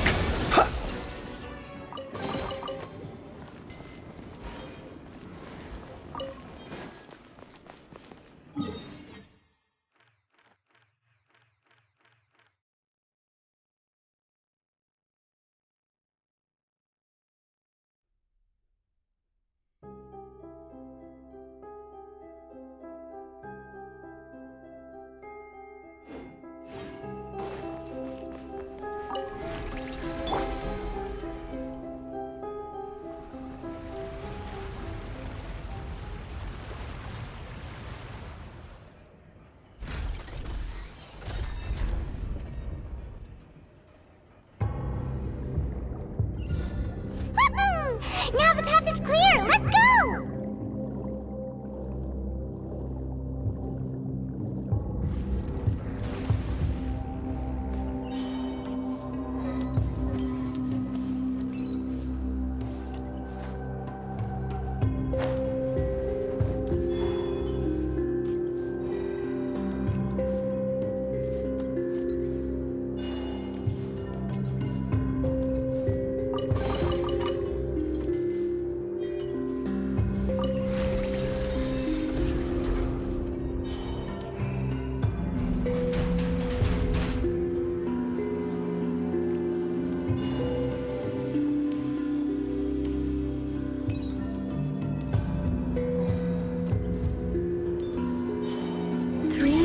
Converge. Sir. Observe. Close your eyes. Quake! Yeah! Yeah!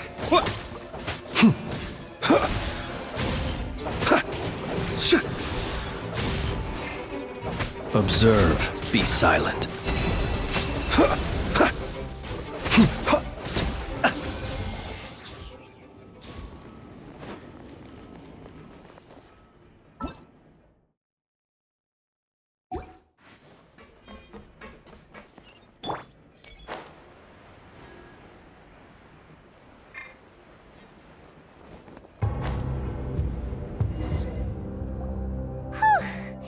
After all that, we finally made it to the innermost sanctum.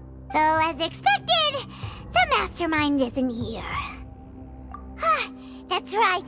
Then let's hurry up and find some evidence so we can get back to the Opera House and help Navia.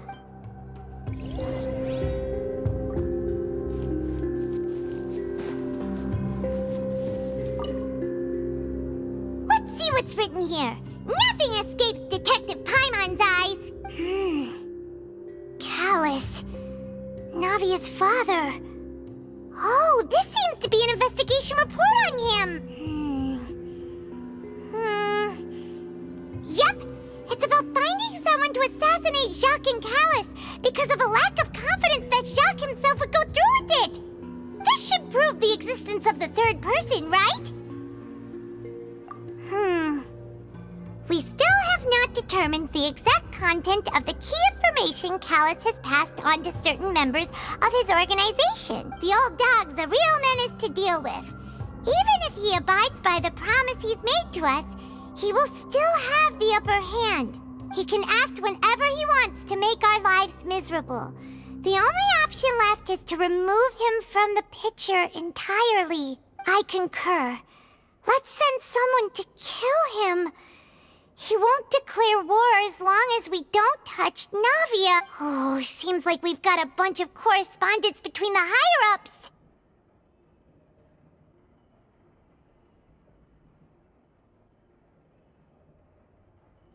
They're all just so evil.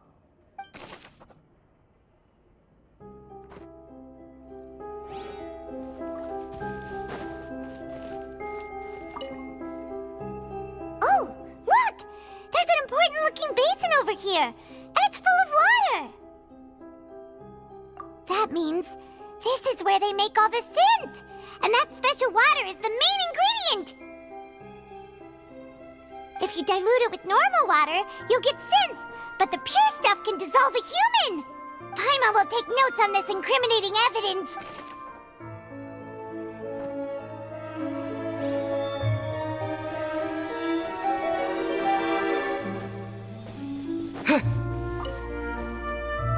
What's all this? Aw, it's a bunch of really cute things! Pink accessories, a hair tie, a necklace, even a makeup box! Oh, Paimon sees it too, but... Why are... Huh? You mean the girls from the serial disappearances? They were brought here? And then they were turned into water. And all the boxes of things. These names. That means... Oh, this is terrible!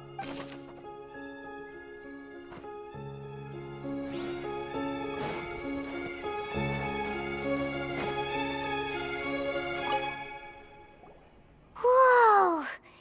There's so much synth here! And so many bottles of ingredients that probably just contain the waters of the primordial sea. Mixing in progress. Ready to drink? Stock sample? Huh. They've also got all the synth pretty clearly labeled. Whoa! There's even fruit-flavored synth? Yep, it's super obvious.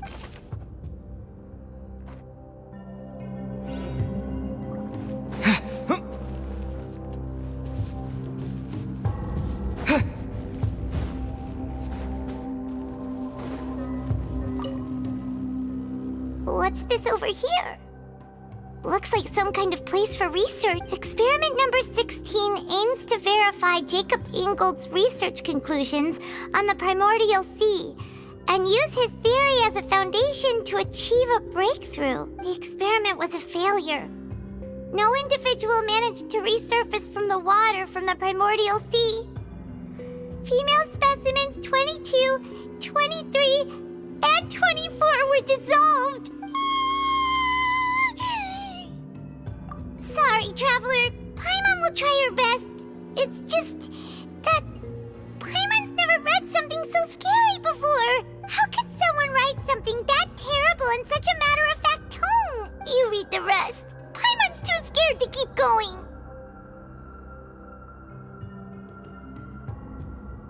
So that's why he did all of these experiments. But did he really think he'd be able to find a way just by dissolving people over and over? That's just insane! Huh? Isn't that the name you heard by the fountain? Paimon thought he was an eyewitness in the serial disappearances case. Ah, you mean Vache is the one who did all of these... experiments? So that's it! Vache was no victim, but personally took his lover and... No, that's not it either! If that's the case, why would he want people to resurface from the water? In any case, Paimon will write it all down.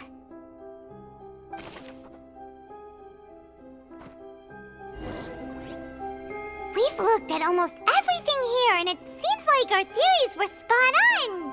But, yeah, we haven't found anything that reveals his true identity. No wonder even Neuvillette wasn't able to find anything.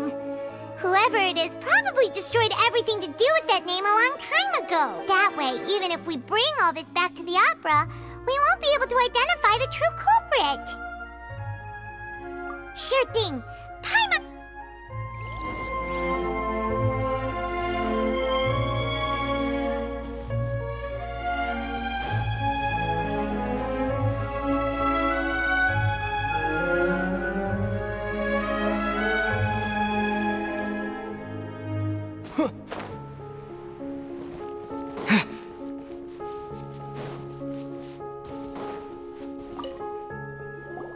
You take that side, and Paimon will take this side.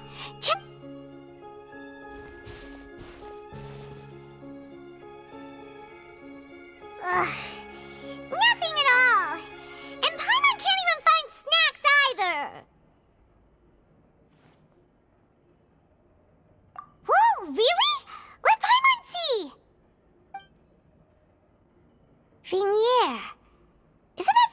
lover's name?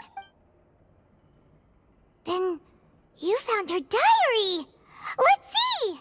Aw, it's just a normal diary chronicling their love story. So many! A whole page's worth! But they're all crossed out. Was she unhappy with all of them? The final name she decided on was Marcel. Wait, but Marcel's pretty old. Has this case been going on for so long that he's Vacher and Venier's grown son?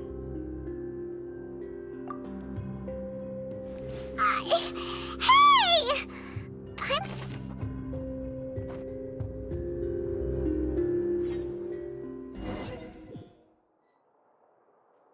And whose image do you see, Marcel? Is it a man named Vacher? Oh, so you do know that name. I'm merely surprised you'd suddenly say the name of someone I've never even heard of. I was waiting for you to say that. Navia! We're back! As expected of my partner. I just knew you'd return in the nick of time. Just how often do you intend to flout the rules of this court? It's all right, Monsieur Nervalette. Given their confidence, I expect they've found the crucial evidence.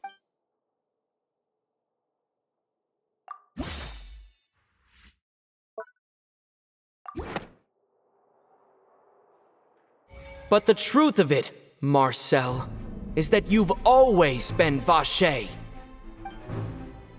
Huh?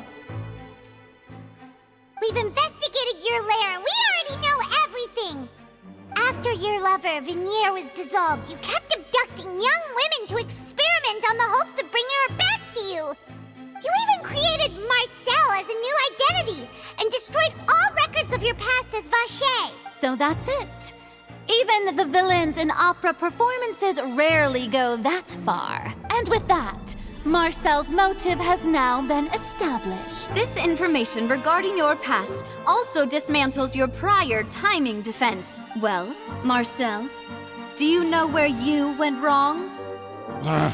You fixated your gaze on the lover that passed away, instead of paying attention to the living people around you. So, you never noticed how we changed, or how we grew as individuals. You also never understood Boss's real expectations for his daughter. Or our determination to see things through. Your determination. Mr. Marcel, please speak up now if you would like to defend yourself. Otherwise, the trial will move on to the next stage. Do you really think I wanted to do any of this? Pay attention to you? What for? Have you ever paid attention to me? Ever empathized with my pain? Ever known how it feels to watch the love of your life dissolve right in front of your eyes? No one helped me. No one even believed me. All those decades ago, even the officers from the Maison Gardiennage were laughing at me. They said there's no way a human being can turn into water. So I must have gone mad from grief. Vinier's death was brushed away by all of you as if it didn't matter at all. Well, now you know, don't you? Ha! Well, it's too late now. All those who were dissolved are gone forever. You only have yourselves to blame. You set up this ornate opera house in pursuit of your so-called justice, your beloved drama, while turning a blind eye to the suffering of the people. Venier is dead. We promised each other that we would always be together. Wherever she goes, I will follow, but I'm not from this blasted place. So I can't be dissolved, no matter what I do.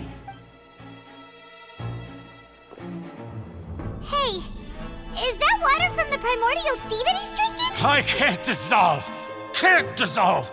Can't dissolve! Do you all see?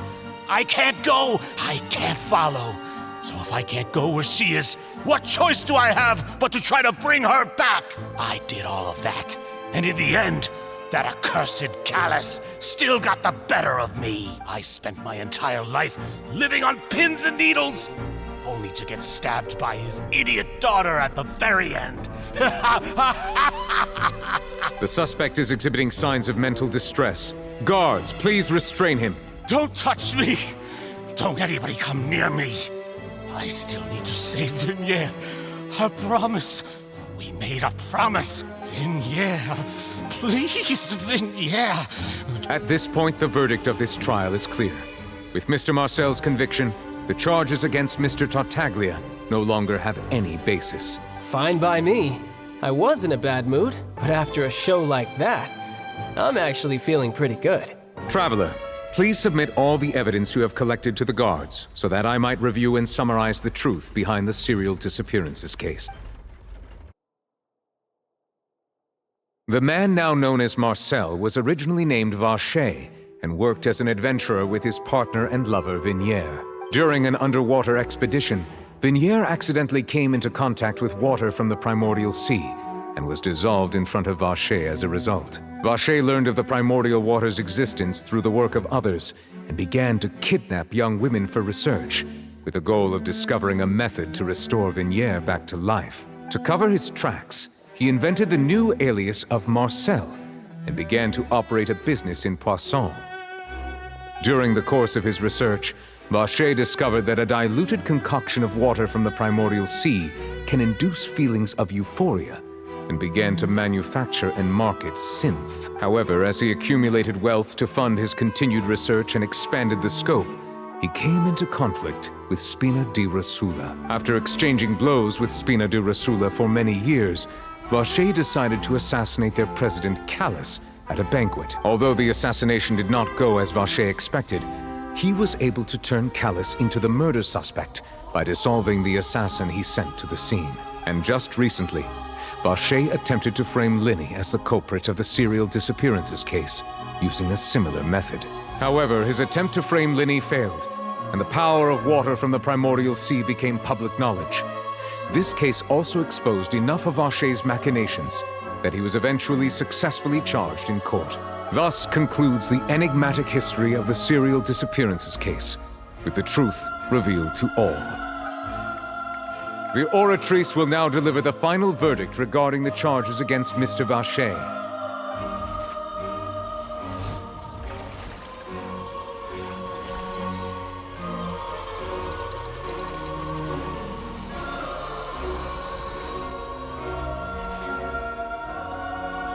According to the judgment of the Oratrice Mécanique d'Analyse Cardinale, Mr. Vacher is guilty. Guards! Take Vacher away. Good. It's what he deserves. With that, the serial disappearances case is over now. We really just witnessed history. Who would have thought the true culprit would be such a polite and well-spoken guy? He's hurt so many innocent people, and now he's finally getting what he deserves. Huh? Are you okay?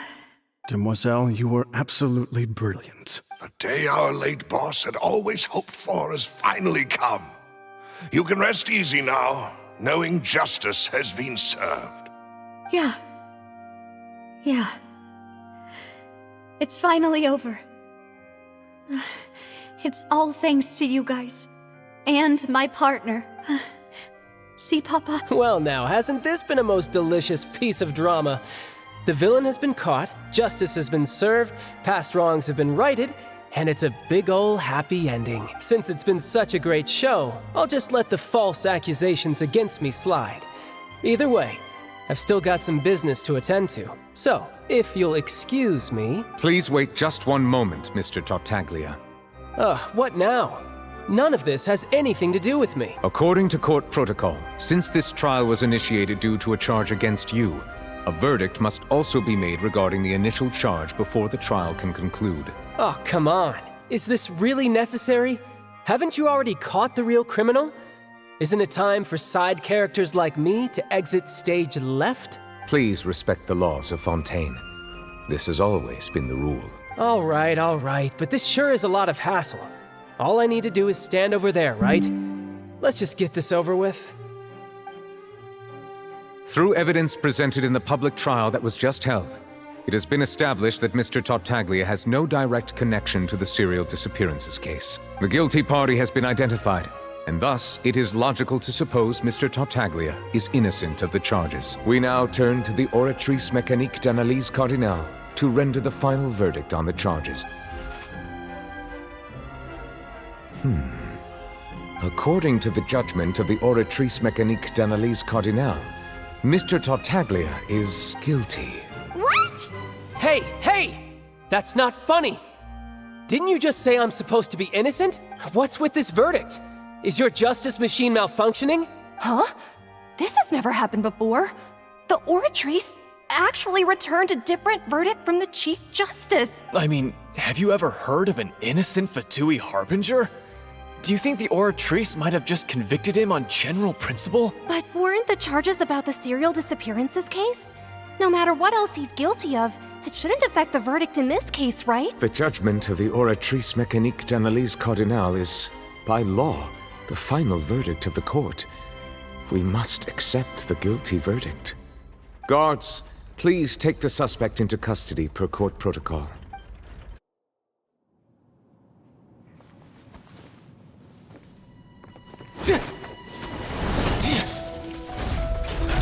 So this is how justice is done in Fontaine. What a joke. You've got your rules. Well, I've got mine too!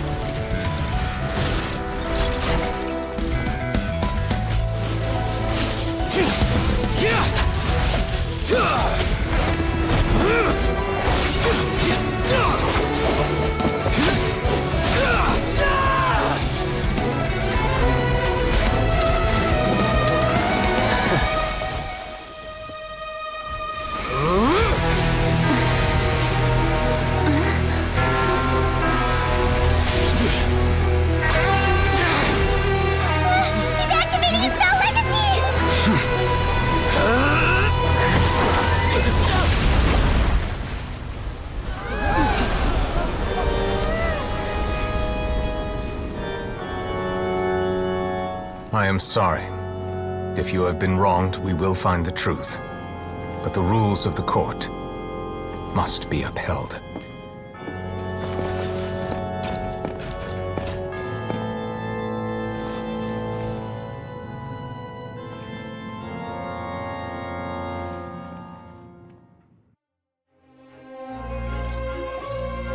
Hey, Monsieur Novelette, what's going on? Shouldn't they have been cleared already? Apologies. This is also the first time I've encountered such a situation. However, according to the rules established at the conception of Fontaine's court system, the Oratrice's judgment is the final verdict of the court. All I do is follow court procedure. As for why the Oratrice arrived at the conclusion it did, you should probably ask someone more knowledgeable than me. Why are you looking at me? I had nothing to do with it! I don't know what happened there either! Hey, stop staring at me! What does Lady Farina mean by that? She says she has no idea either, but that's impossible. Didn't she create the Oratrice herself? Yeah, so are the verdicts reliable or not? Can results like this really be called justice? My dearest citizens, did you really think we'd allow an incorrect verdict to be handed out in this court? Did you really believe that the judgment could be mistaken or be the result of some sort of random mishap? Don't tell me. You thought even I had been blindsided by the Oratrice's result. But the way she looked just now, it was pretty obvious she had no idea what was going on. However, given the state of things, I shall give you an explanation. Everything that just took place, including my supposed shock and bafflement, was a part of an and of course, for if you thought Child had nothing to do with the serial disappearances case, it is only because you've been blinded by the superficial appearance of innocence. Everything he's done, not to mention all shall be revealed in time. You will come to understand my noble intentions, as well as the absolute correctness of the Oratrice's verdict. Now, Having said that, although I hate to leave things hanging in suspense, it is now time for this performance to end. As the lead actress, I shall be the first to take my leave. Toodaloo! So she chose to make her escape after all, did she? So you're saying we shouldn't put much stock into what she just said? She probably just put on that performance to save face. As for the truth, it's unlikely that she actually has any idea. However, please be assured that I will continue to investigate this case in a personal capacity. Just as I promised, if the judgment has been incorrect, we will do our utmost to clear his name. All right. Even though we feel pretty badly for him, we'll take your word for it for now. After all, he's done plenty of bad stuff, so he should have known he'd go to prison someday, right?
Hey, what are you doing? Quick, stop him! Traveler! Hey! Traveler! Marcel! What are you doing over here? Stop resisting arrest! Cease, or— No, wait! I just want to ask the Traveler something. I'm not looking to run away. Please, just let me ask this one small thing. Go on. Thank you. I was being led away when I finally realized something. Where did you first hear the name Vacher? I erased all records of that name. So... Are you still trying to prove your innocence? Give it up. You've already been convicted. Really? You did? You're sure? You met her? But how could that be? How did you manage to do it? The Fountain of Lucine? Then... Please give me a chance to talk to her again. Just let the Traveler take me to the fountain to see her one last time. What? Give an inch and you want to take a mile? Do you think serial killers get— Paimon agrees. Why should we give— This request, is it worth as much to you as your life? Of course! Wait, no. It's worth even more than my life. Humans. Will they betray the instinct to live just to satisfy spiritual needs? Very well. I will grant your request. Your Honor, I will go with him. You do not need to worry about any escape. in that case, I shall leave him in your most capable hands, Chief Justice. Thank you. You're...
Is this the place? You said she's here, but what do I need to do to see her? Yeah, and even Paimon could hear her after drinking that thing. Didn't you just drink a lot of it on the stage as well? Vache! Ah! Yes, that's it! So you heard it too! Vinier, it's me! It's me, Vache! Vache? I'm here! I'm here! Hey, wait! Be careful! Hey, wait! Vinier, is that you? It's me! Vache? Why did you come? Didn't I say? You don't need to look for me. You look a lot older than I remember. It's been more than 20 years. All this time. Only the thought of bringing you back has kept me alive. I must be dreaming. Who would have thought I'd get the chance to tell you all of my feelings like this? Vinier, you are my everything. I really don't know how I could live without you. But Vache, if you ask me, this world would be better off without you. What are you saying? If not for you, I would have finished my law degree and probably become a top-tier attorney one day. If not for you, I would have continued to pursue my love of the arts, and my works would have been displayed in the Palais Mermonia itself. If not for you, I would at least have been able to take care of my mother. And she would not have grown old and died alone, with nothing but the tears on her cheeks. It's all because of your selfishness, Vache. It's all because of you. You... Wait, you are not Vinier. Who are you? You're right. I am not Vinier. I am the sacrifices. Every woman who died by your hand, as our bodies dissolved, our consciousnesses flowed back to the primordial sea. Our thoughts circulated endlessly within the primordial sea, and we were no longer individuals. But I'm Cressy. I'm Lemonie. I'm Azine. The only one I am not is Vinier. Why? But then, where is Vinier? She doesn't want to see you anymore. Every tendril of her consciousness is avoiding you. This is what you get for your selfishness. Your selfishness robbed us of our lives and our futures. You said time and time again that you'd do any and everything for her. But did you ever consider whether she'd want to see you do the things that you did? If she would despise you for what you became? You are a liar, a heartless murderer, and a cowardly narcissist. The only thing you are not is Vinier's beloved. From the moment your first victim died and her consciousness merged with Vinier's, she has had nothing but pure hatred for you.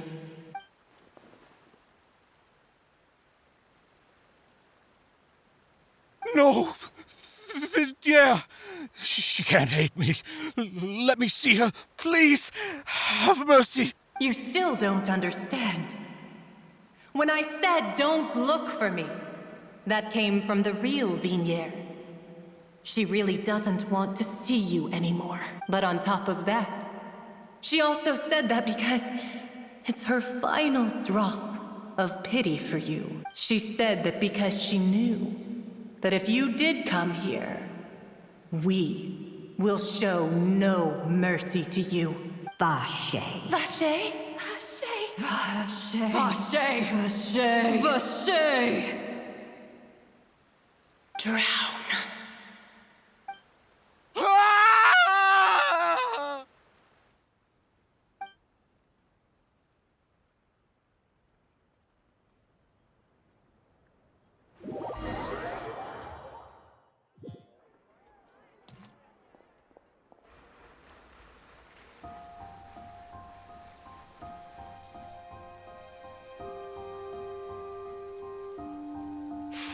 finally we have some time to do shopping.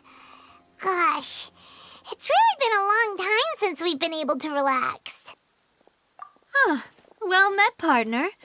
I knew something great was— Even this weather can't put a damper on the demoiselle's mood. It's a pleasure to see you both again. Oh, hey, Navia! It's been— Oh.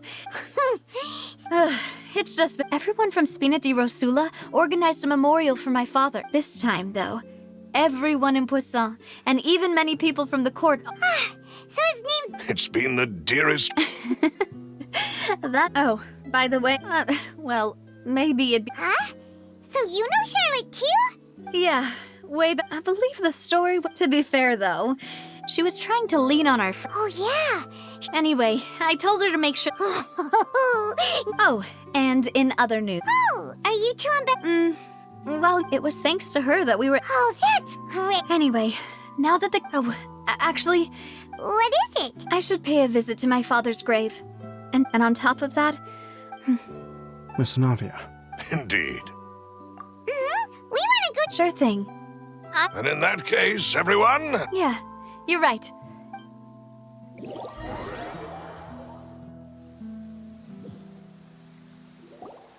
Huh. This is where my father's— Huh? There's someone there already. Hmm? Isn't that Nervalette? Why would the Chief Justice be here? Huh? Navia? My apologies. Don't— Sorry about... Oh, I was trying to say there's no— I wanted to show my father how much I've grown. But still— In that case, I will... You really could use some pointers on understanding human emotions in any case. Well, ever since that day, I've been turning at... There was once a time when I didn't want to believe that there could be anything more important to humans than life itself. Oh, rather than that, it's probably more truthful to say I didn't believe humans were capable of resisting the most basic instinct of living things.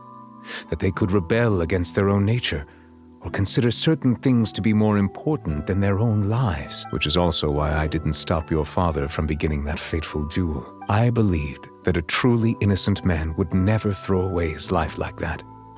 That there was nothing, should have been nothing more important than one's own continued survival. But Mr. Callus proved me utterly and decisively wrong. If not for his sacrifice, the serial disappearances case would have remained unsolved to this day. Mr. Callus made the choice he did for his daughter, for his associates, and for many people completely unrelated to him. And in the end, from a certain perspective, one could say that he did it all for the sake of justice, a justice that's higher than life itself. So, you asked me why I came here. I just wanted to say my apologies to Mr. Callus in person. I should have noticed all of this much sooner. This regret has filled me with a sadness that has haunted me for days. That high and mighty chair in the Opera Epiclese indeed insulates one from many important things. Spina di Rosula, thank you so much for your hard work and perseverance. So you're actually one of those types that's cold on the outside, but pretty thoughtful on the inside, huh? That reminds me of Silver, one of my guys. Sorry about that. Self-expression is not one of my strong suits. Didn't I just say you— So Navia and Nervalette seem to have made their peace as well. Let's not disturb them for now. We can wait till after they're done.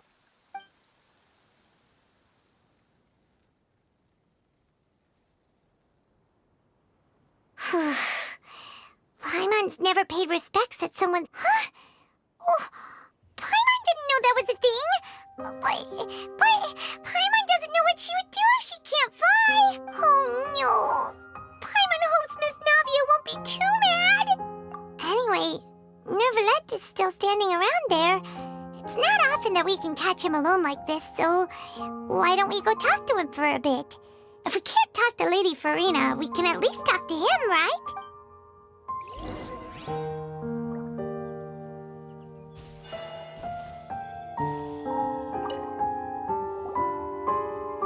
Oh, it's you two. Did Miss Navia invite you to come pay your respects to her father? We ran into Navia on the streets today, so we just followed her here. I see. Then is there something that I can help you with? Well, it's pretty hard to run into you like this since you're usually super busy. So we figured we could try to ask you a few questions, if that's okay. Please feel free. Though outsiders, you helped us solve one of the greatest mysteries in Fontaine, and it would be my pleasure to return the favor. So, Truthfully, that name is already quite accurate. I can only surmise that Vacher and his ilk only learned of its nature and existence after extensive... There used to be a special sea on the surface of this planet. The nature of its seawater was rather different from that of the sea we know today. Most of Tevat's life forms were first born in that special sea. You could say it nurtured much of the life on this planet. Huh. So it really was where everything began. It makes sense to call it primordial then. But today, the primordial sea no longer exists on the planet's surface. What Vacher discovered must have been some kind of special case, or a remnant from a truly ancient age. Huh. So that's how it is. Oh, you really know everything, most... Indeed. Why would the primordial sea, which was known to engender and nurture life, suddenly... To be frank, that also doesn't match my understanding of this world and its laws. There must still be some unknown secrets around. Is there anything else you'd like to ask me about?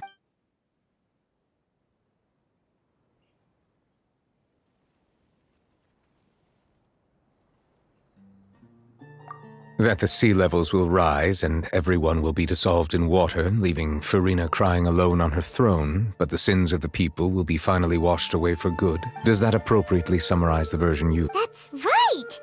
It was Linny that told us back then.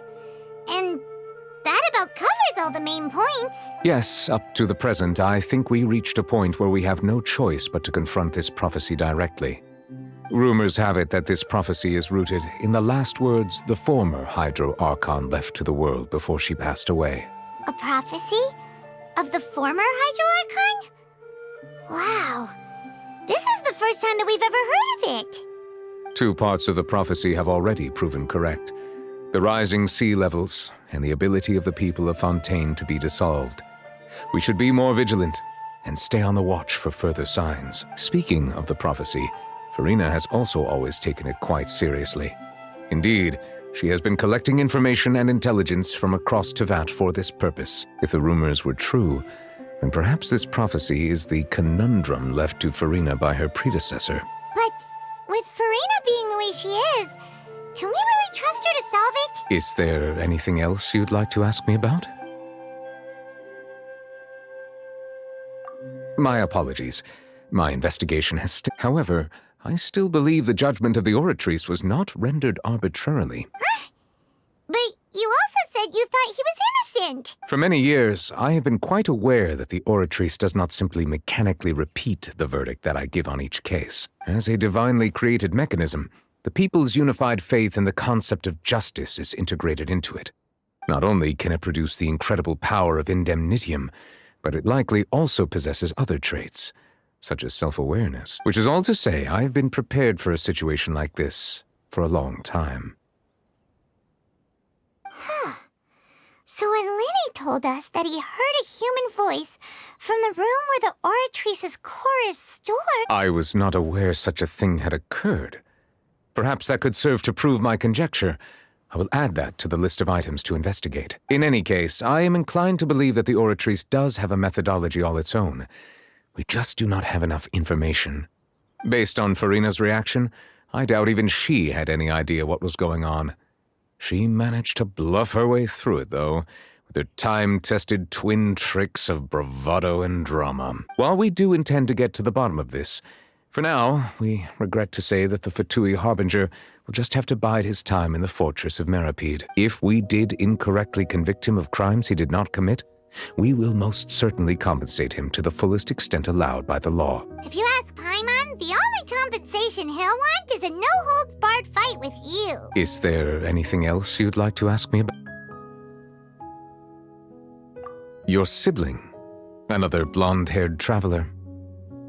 I'm sorry, but I've never seen anyone who matches that description. If she ever stepped foot in Fontaine, I'm sure she followed our laws to the letter and had no reason to appear on the stage of the opera Epiclese. Is there anything else you'd like to ask me about? Very well. It was my honor to provide you with what answers I could.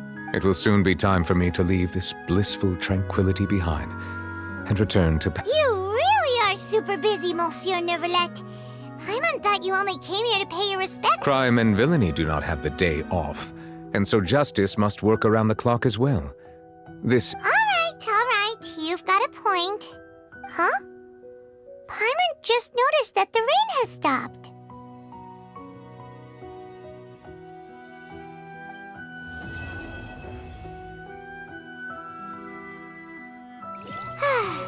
You know, we've been walking around for a while now. Why don't we go back to the Spina di Rosula base in the court of Fontaine and have a rest?